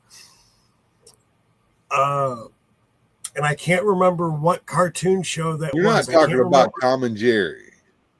No. He was a little gray mouse and a black cat. But it was done. I wish Goji Charn was here, but I know he's a bed asleep. I cannot remember this cartoon for the life of me, but I'm always thinking about it because this is one of my favorite little cartoons, and they always did these little skits for the cartoon, and it was funny. But the little black cat would do something just really retarded, because she, back in them days they portrayed females as well, we're guys and we're smart, and you're females and you're dumb, so let me just hit you with a brick. Fuck it. Right. Okay. I don't know. I can't remember that. Maybe somebody in the chat might remember. Let me try to catch up with the chat real quick here, John. Shane Tamer said, clearly Motu made a more lasting impression on me than G.I. Joe. Maybe Transformers come in second. And he just watched Space Stars. There's nothing wrong with Space Stars. There's not, wait a minute. Top Cat. That might be it. That might be it. I remember Top Cat. Thank you, Susudio. Nightwing says, USA Network on cable TV in 1982 was my first time watching Space Ghost. Voice was close to Batman's voice. I thought he was cool. Yes. And, of course, I watched Space Ghost Coast to Coast, too. I thought that was hilarious. I remember Heckle and Jekyll and Mighty Mouse being played in the Ground Round restaurant. Studio said she watched Mighty Mouse, Underdog, Beanie and Cecil. Now you're showing your age now. I know who Beanie and Cecil were, and I never watched them. I've seen a few episodes. Yeah, and Fireball XL5, which I know what that is, and I've seen episodes of that. That did not come on TV when I was a kid. That was on Sci-Fi Network. They were showing reruns of that on Sci-Fi Network. I know what that is too. That's that super marionation stuff. But yeah, and they're showing that on MeTV right now. So I don't think it's Fireball XL5, but it's that other one that they did. Yeah. So yeah, we're showing our age here by talking about the stuff that we liked and remember watching. I can remember the best Saturday mornings were on CBS. I want to say back in like 1977, 78, when you would turn on the TV and you could watch Tarzan, the Filmation Tarzan, and that was so cool. And I think it would start with Mighty Mouse, and then you'd have like Popeye, and then after that it was Tarzan and the Super Seven. I think is what it was. Jason of Star Command, and that was a spinoff of another live action Filmation series called Space Academy. I don't know if you remember that or not. I've got all those in there. Yep. And then you would, I think you end up the day with Fat Albert.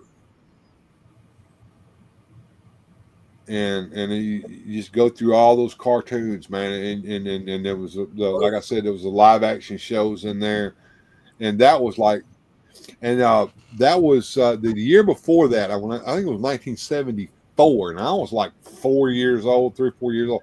I remember watching Shazam and Isis. Yes.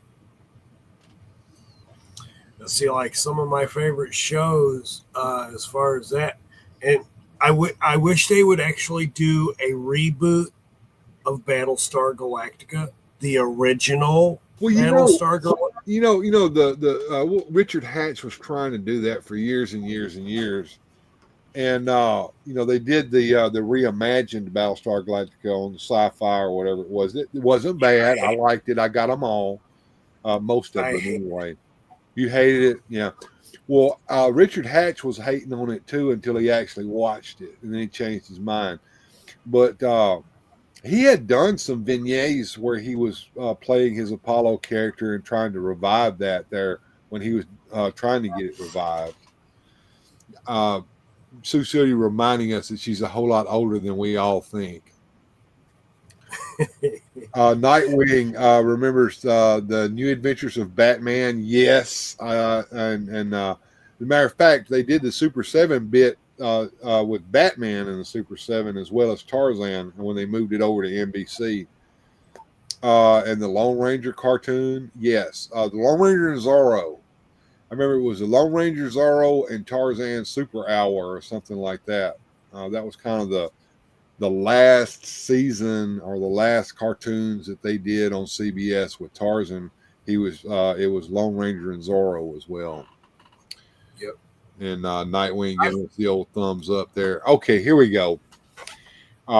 Yes, I remember all of those two. Dudley Do-Right, Fractured Fairy Tales, which are hilarious. Mr. Peabody and Sherman and the Wayback Machine, and Penelope Pit Stop. Yeah. Rocky and Bullwinkle were also done by them as well. That was all together. I watched those on Sundays. Those cartoons came on Sunday. Around 10 o'clock on Sunday, there was a fellow by the name of Dick Williams in Memphis, Tennessee. He was one of the weathermen at Channel 5, but he was also a professional magician. And he had a television show on Sunday called Magic Land. You look him up, Dick Williams Magic Land. He's not with us anymore. I met him one time before he passed away. But Dick Williams Magic Land was the longest running magic television show in the United States. And it was right there in Memphis, Tennessee on St. Lawrence. Now, the format of the show was they would play the opening to Magic Land, which was basically the Cantina theme from Star Wars. Dun, dun, dun, dun, dun, dun, dun. And then he would come out and he would introduce the show and he would do a magic trick. And then they would show a Bullwinkle cartoon or a Fractured Fairy Tale cartoon or a Dudley Do-Right.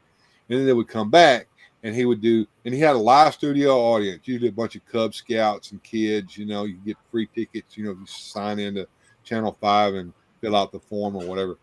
Anyway, there would be kids all on the audience. And he would do another magic trick. And then they would usually with somebody from the audience. Then they would do another cartoon and like that. And then at the end of the show, he would do probably a big box trick like the zigzag lady or something like that. And his wife Virginia was one of his assistants, but he also had this girl. I forget what her name was, but she was a pretty girl, pretty girl. And they had her dressed in a Wonder Woman bathing suit, just like the one Linda Carter wore. And she would come out, and she would be the one that would usually get in the zigzag lady cabinet. He also had the light cabinet, where you had these big long light bulbs on it, and you'd put the girl in the cabinet and then close it up, and those light bulbs would look like they were going through her.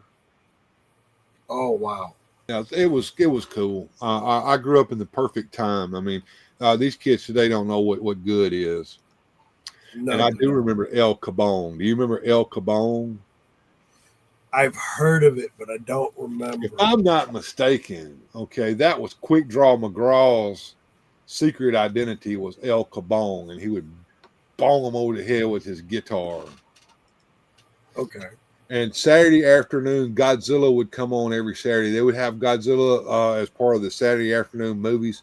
But I also remember the Godzilla cartoon show. Dun dun dun dun dun dun dun. Godzilla. And he would. They had this little boat or whatever, and the people would be on the boat, and they would travel around, and then some monster would attack, and the captain would press the remote control or whatever, and it would send out a signal, and then Godzilla would come up out of the ocean and save the day. And unfortunately, there was Godzuki flying around.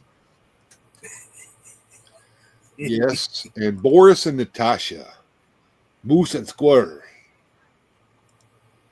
And of course, Schoolhouse Rock is the reason that we Gen Xers know so much, and these kids don't know crap today because there is no Schoolhouse Rock to teach them anything. Mr. Ed, a horse is a horse, of course, unless, of course, you're the famous Mr. Ed. And Captain Kangaroo. And I remember that if you were home sick from school, you could watch Captain Kangaroo early in the morning, but you couldn't watch him if you were in school because you were in school. And then they moved him over to, I want to say ABC, and they gave him a Saturday morning show. Do you remember that? I do. And Bozo the Clown was a franchise. And the most famous franchised Bozo was the one, of course, on Channel 9 up there in WGN in Chicago. But there was a Channel 7 over in Little Rock, Arkansas, and if you turned your antenna right and the weather conditions were right, you could get it. There was a guy over there playing Bozo as well. It was franchised. So every local station could franchise and have their own Bozo the Clown. And they did the same thing with Romper Room. Do you remember Romper Room? I do remember that. Yeah. Well, I think that was on PBS, if I'm not mistaken. But all the local PBS stations franchised Romper Room, and they had their own Romper Room and lady doing the Romper Room. And of course, Woody Woodpecker. It was around the time they were still doing the Magic School Bus, the Polka Dot Door, 3-2-1 Contact. Dude, 3-2-1 Contact was my show to watch every afternoon after school. You know, Sesame Street would come on, then Electric Company would come on. I watched Electric Company. I'd gonna quit Sesame Street by that time. I would watch Electric Company because that was funny. And then after Electric Company would come on, it would be 3-2-1 Contact. And that theme song, 3, 2, 1, contact. Contact. Yeah, I remember. And the Bloodhound Gang. I love that. Woody Woodpecker. Let's see what we got here. When I was in elementary school at lunch, we could watch movies for a nickel, and it was usually Godzilla. That's cool, Studio. They didn't have anything like that when we were in school. But yeah, 3-2-1 Contact, man. I wish they would release 3-2-1 Contact on DVD. I would go and buy the shit out of that. I don't know. I don't think I've watched an episode of that since I was a kid. I haven't either. Uh-oh.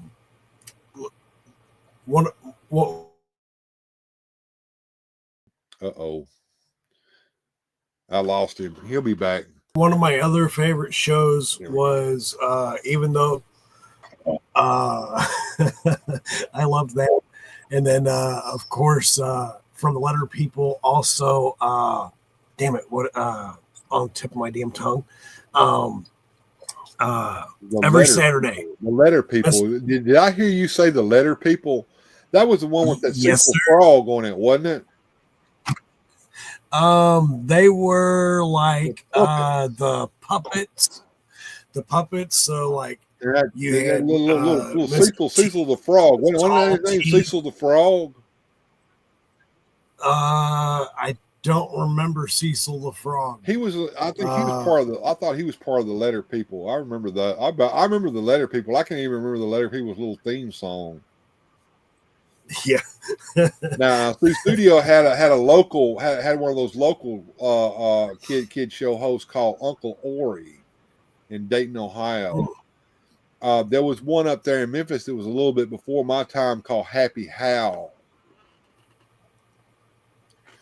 Screw Your Feelings said Captain Kangaroo and Mr. Rogers. I loved them. Man, Mr. Rogers, me and Mr. Rogers were buddies, Jack. And even to this day, man, I get teary-eyed when I think about Mr. Rogers. Yeah. Kids of today will never know unless parents show it to them instead of the garbage that they show them today. You got that right, man. You know, you want to talk about Fred Rogers. If you want to talk about a real-life man with power, a superhero, that would be him. And look, he was probably one of the meekest men that you would ever meet. He was a little small man. He was very unassuming. He was probably one of the only people on earth that was truly godly, in my opinion. But the power that man held just by his way. And if you want to see it in action, you've got to watch. It's on YouTube somewhere. I've seen it before. I've even got it downloaded here so that I can watch it in perpetuity on my physical media. Was when he went up there to Congress, and Congress was getting ready to cut PBS's budget. They said, we're a public television. Why do we want to do that? And so they sent Fred Rogers up there, and Senator Santorum was his name. He was notoriously mean, and he didn't suffer fools at all. And as soon as he went in there, Fred Rogers sat down, and said, "All right, Rogers, you got the floor." And Fred said, "Well, I've got this prepared speech that I could read to you, but I think I'll possess it." "I'll read your speech if you want to, Roger. I don't care." He's like that. Fred said, "No. What I just want to do, I just want to sing a little song to you that we sing on our show, and it's called Just Stop. And it's about your feelings and when you get ready to do something that you shouldn't do because you're angry, you can just stop anytime you're in it." Man, when he got through with that, Senator Santorum was in tears, and he goes, "Well, Rogers, I think you just got your $1 million."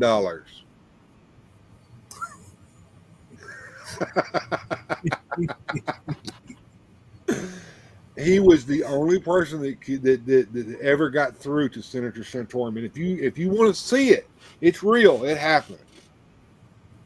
The Great Space Coaster, says Shaitan's Hammer. ABC After School Specials. God, man, you're bringing me back now. Shaitan's Hammer said, "I love the puppets on the Great Space Coaster." Yeah. Nightwing, the Great Space Coaster, 1982. Love that show. Growing up in educational programs. Everything when we were growing up in the 70s had to be educational, or it couldn't be on television. Yeah. Right. That's why Filmation hired psychologists and child educators, and you would see them listed at the end, like on Fat Albert. That's why every show, they talk about how sappy it is today. There would be a moral at the end of the story. And the characters would come out and tell you what the moral of the story today was. What did we learn today, kids, is the trope that came from that. But by God, it brings back memories to me, and it made us the people that we are today, I think. What do you think? Oh, absolutely.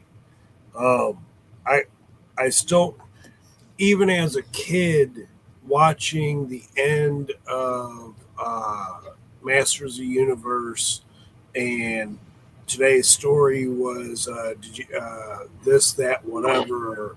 It's just the basic things that we should have been taught by our parents, but even in our time as growing up, our parents were always either at work. Hell, they had to have a spot on TV. Hey, it's 10 o'clock. Do you know where your kids are?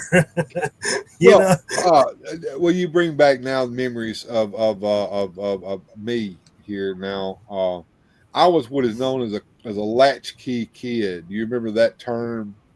yes, We're Gen X. We raised ourselves.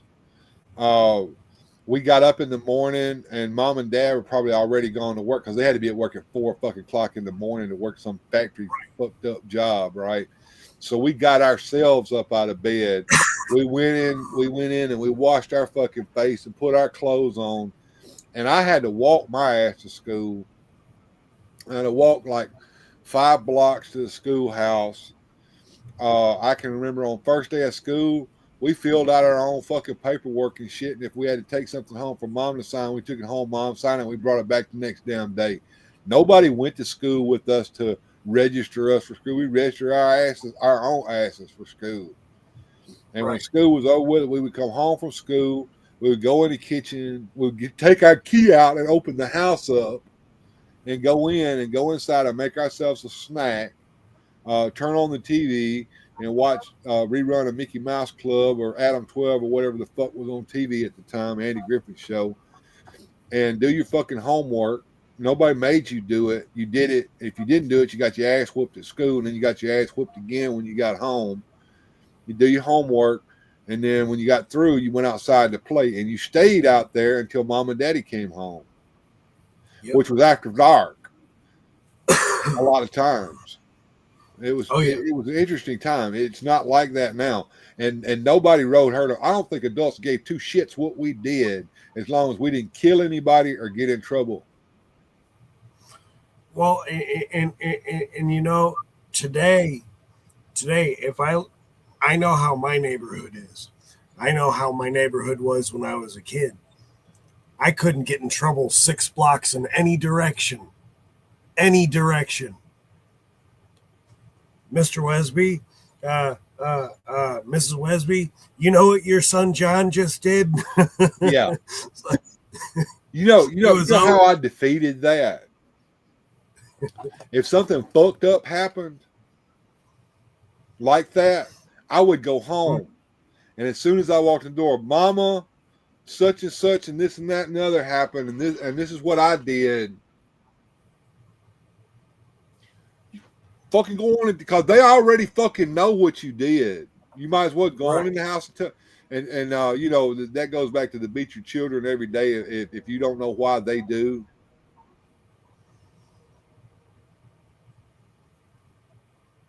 But I hated that you didn't get to see Uncle Ori and 31st budget because you had the measles and your Girl Scout troop went and you didn't, Susudio. I always wanted to go. There were two things that I wanted to do when I was a kid and never got to do. One, I wanted to go and be in the audience for Magic Land with Dick Williams. Never got to do that. And the other thing I wanted to do, I wanted to go to on Saturday to live studio wrestling at Channel 5 with Dave Brown and Lance Russell and watch Jerry King Lawler and Bill Dundee and all them fight in the ring. Never got to do that. I'll tell you what's funny. My mom and dad both introduced me to the old reruns of the old Howdy Doody show. Whoa. But I didn't know it was reruns, and I always wanted to be a part of that or the original Mickey Mouse Club. See, I watched reruns of the Mickey Mouse Club. They showed those on the afternoon after school, but I never got this. I knew who Howdy Doody was, but I never got to see any Howdy Doody until I was grown. And what a lot of people don't understand, the very first Clarabelle the Clown was Bob Keeshan, if I'm not mistaken, better known as Captain Kangaroo. Yeah. Mr. Rogers and Captain Kangaroo are shows that we learned from. We became better around with other people, and we learned how to interact with our parents and friends, says the studio. And she's absolutely right. Speed Racer, the original cartoon, not the new ones. Yes, I remember watching Speed Racer. Do you remember? I used to watch this religiously every Saturday morning. It would go from the original, and I don't even remember. I think it was either Super Friends came first or Justice League came first. But after that, I'd always switch it to Channel 9 and, here in St. Louis, and I'd go to watching Mr. Wizard. Mr. Wizard, I remember watching Mr. Wizard because he came back and had a TV show on Nickelodeon when Nickelodeon went on cable. But I think you're right. He probably did start out as a local host doing a science show somewhere. Johnny Quest, Sue Studio brings up. Yes, I watched Johnny Quest. And we said Johnny Quest was cool. The 1982 Incredible Hulk intro music and Spider-Man and His Amazing Friends. Yeah, the Incredible Hulk cartoon. Somebody was talking about that today on one of the social medias.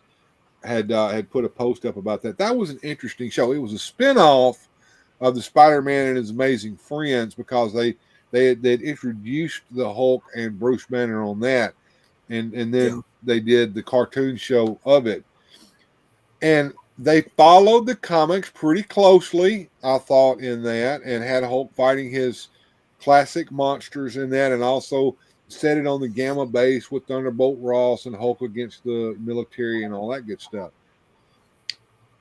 But the only thing, and I didn't notice it when I was a kid, but I noticed it as an adult when I rewatched the cartoons. He would Hulk out and tear his clothes up. But when he went back to being Bruce Banner, his clothes would go back together and be normal again. I remember that. Thunderbirds. That's the one. Thunderbirds is the one. I think they're showing that on MeTV on either Saturday or Sunday mornings.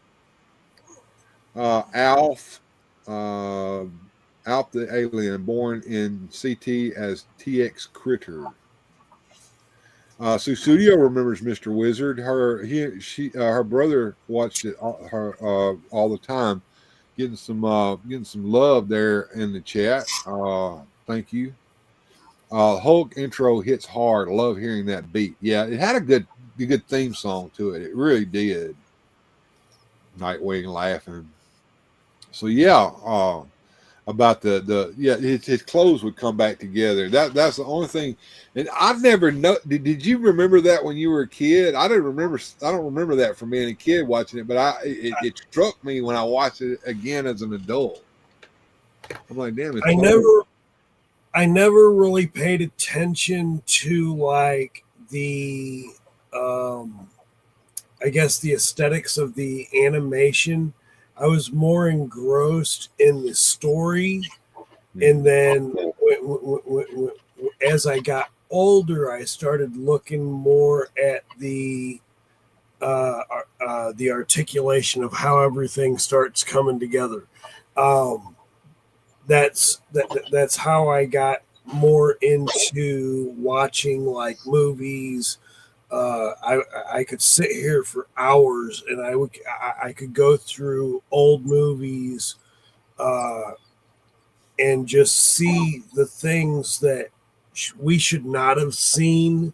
But we seen them, but we didn't seen them without seeing them. Well, tell me if I'm wrong on this one. Now, maybe bring back some memories. So we watched reruns of the Batman 66 TV show. Now, when I watched that as a kid, that shit was serious as a motherfucker. Watching it as an adult, you see all the camp and the humor in it, and the stuff that would make the adults go ha ha. But when I was a kid watching that shit was serious as a son of a bitch to me. Oh yeah. To me, the actors who portrayed the characters, the first Joker, the first Riddler, the first Catwoman, they were amazing because not only were live action, they it was the way the characters portrayed them. Yes. Even he's got to catch up with it in a minute. But yeah, it was like a page of the comic book came to life. And Nightwing says your that all rules the people and in here are regulations of blessed. what you could show We are on blessed TV. because we grew up They Gen still X. We brought grew up that at the greatest time in the world to this is grow the up, character. in my opinion. This is how Susudio remembers the Land of the Giants, the Time Tunnel, the Invaders, and Thunderbirds, all on at 6 a.m. on MeTV on Sunday. Yes. And also Voyage to the Bottom of the Sea. See, I didn't get to see those until later when I was able to catch like reruns of them. But those were all good shows. Bill Bixby had to borrow your clothes. Okay, all right, maybe he did. And he's laughing. One of my favorites. Susudio watched Batman every Saturday night after choir practice. You know, the third season of that was the killer, but the format of that, and I didn't realize that until later on, because I always watched reruns in the afternoon. But Batman was actually on twice a week back when it first came on, back in the on I think it was ABC back in the 60s. So it would play one night and end on a cliffhanger, and then you would tune in the next night and watch the second half, the ending of it. And then when they moved to the third season, they did away with the cliffhangers, and that was the introduction of Batgirl, and the production values went way down. I can remember them. They were supposed to be fighting in the city on a rooftop, and it looked like cartoon buildings behind them. That was third season stuff. It was really bad. Yeah. And then, of course, it was canceled. And then I think NBC wanted to pick it up, but because they had already dismantled the Batcave set, they passed on it. But the greatest thing that came out of that was that movie that came between the first and the second season. That was the pinnacle of everything. And of course, they had a little bit of budget money for that movie, so they had the Batcopter and the Batboat. So then in the second season of Batman, they had all that footage from the movie of the Batboat and the Batcopter, and they would just reuse that so that he could have the Batcopter and Batboat in the second season of Batman. I always found it funny in the Batman Robin movie. What you thinking so hard about there? I can't hear you. I always thought it was funny. You can't hear me.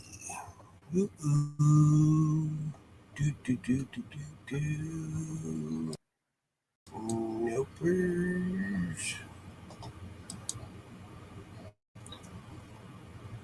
Audio. Test. Hello.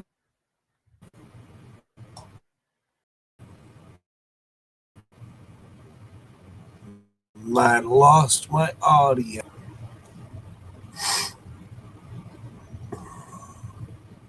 Can you hear me now? I lost you there. I don't see you in my control room either, but I see you on my screen here. Cecilia says, I remember when those shows from when I was a kid, and my parents always watched them. Dad always watched Combat. I remember Combat. Not as a kid. I remember watching it.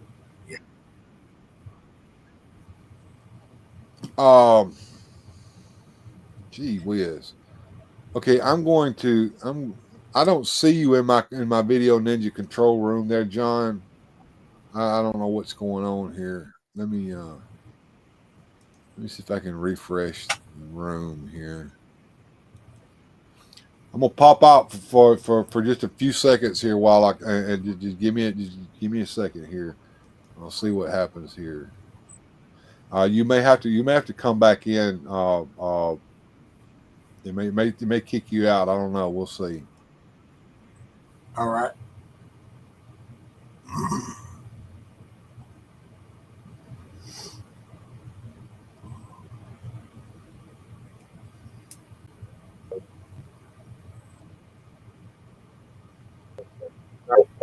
Back, I see you back in there.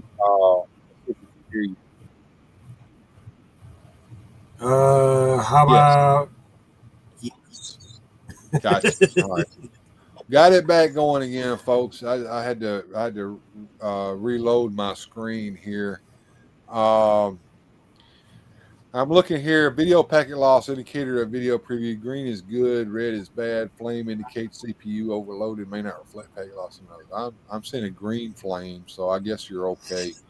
Your video is in audio has improved a little bit since I did that. So yay! All right. Yeah. So studio, remember Dad watching a show called Combat, which I've watched that. I know what she's talking about, and I said I remember that, but I don't actually remember watching it in the day. I remember I just have watched it. Rat Patrol. Now, see, that was the kind of stuff that was playing on cable television when I was growing up. We didn't get cable, but there was the guy across the street. His family got the cable, and you can go over there and watch that kind of stuff. Okay. Yeah, it was on my end, Sue Studio. I had to reload my Video Ninja browser over here. Yeah, okay. All right. But I can see and hear him now. I could see him, but I couldn't hear him just a second ago. I think I talked all over you. Go ahead, Derry. You got thoughts on your mind. Speak your thoughts. I was thinking we were talking about the Batman and Robin movie. I always found it funny that in the Batman and Robin movie, how Batman gets bit on the leg by the shark. But it doesn't tear his costume or leave any marks on him. Nothing at all. And I'm just like, well, you know, was in the shark repellent spray? Robin had to hand it down to him, and then the rubber shark falls off of it back into the ocean. I went to Walmart and bought one of those cheap rubber sharks just so I could reenact that scene with my Batman. Yeah, they were always funny. Rat Patrol was on regular network before we were born. Yep. We had what I'm saying was the reruns of that were stuff that we would watch on cable television, which is our introduction to it. Hell, I remember my mom introduced me to one of my other favorite shows, and I used to watch this religiously. In fact, it was what got Inspector Gadget really started. Get Smart. Yes, that show came on Sundays as well. Let's see, Sunday mornings were a treasure trove over there on Channel 5. That was my introduction to Get Smart. That was also my introduction to the Saint. You remember the Saint? I do now that you did Roger that.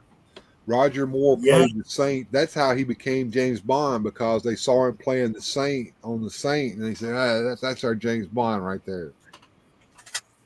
And the Wild Wild West, and It Takes a Thief. I liked the Wild Wild West. That was like a steampunk. It was like a Western, but it was like they were like secret agents, and they had instead of a spy car, they had a spy train, and it was all that kind of stuff. Now there was an awful fucked up movie that they did with Will Smith in it that I want to forget about, but it keeps injecting itself into my brain. That isn't the Wild Wild West. No. The Wild Wild West was the TV show, which was badass. Yes. And it is 2:41 a.m. in the morning. I started this around 12:15. John, I've got to go to bed. I've got things I've got to do tomorrow. I'm not going to have a show on tomorrow. There's not going to be a Sunday hangout. I did this instead, but this was fun, man. Was it not? Yes, it was. Oh, what a trip down memory lane we've had tonight. And thank you, John, for being here. Thank you for inviting me. And we only had one little hiccup here towards the end, and I think it was all on my end, but we got that fixed. Cecilia says, I love Get Smart. Did you know that Buck Henry and Mel Brooks wrote that show? Yes. Yes. And then the humor on that was hilarious. I used to like the intro where he would walk through all that shit to get to the secret headquarters and all the fucking dope. That's where they got the idea of Mystery Science Theater going into the movie theater, was from that. Right. I have box sets of both shows. So physical media.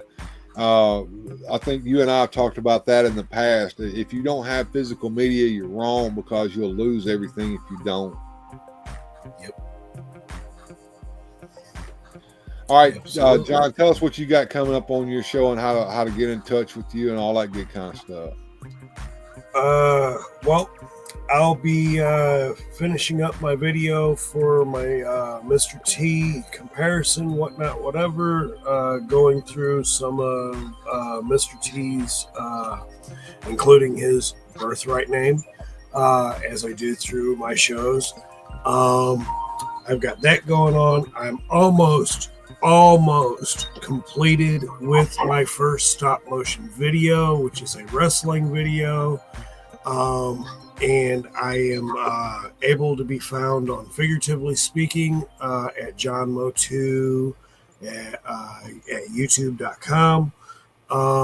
You can also find me at Figuratively Speaking on IG, and that's pretty much it. All right. Good deal, man. Y'all go check out Figuratively Speaking when you get a chance. If you haven't done so, go to the pinned link up there and support Master Mike Universe, Mike Fee, who did come and join us earlier tonight. I think he finally went to bed. Last I heard, he was in the hospital. I don't know if he's out or whether he's still in the hospital, but yes. And please support him. And you can check me out on Instagram. That's how you can contact me anyway. Yes, I do hang out on Facebook. I have a Facebook page that reposts everything I post on Instagram and points you to here, to Weird Fantastic Toy Adventures on YouTube. I'm Bill. I will see you next time here on Weird Fantastic Toy Adventures. In the meantime, everybody have a good journey, and we'll see you next time.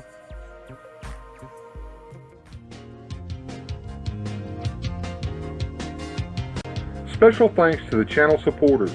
Without your help, these adventures would not be possible. Thanks for watching. If you enjoyed today's adventure, please hit like, subscribe, and share the video.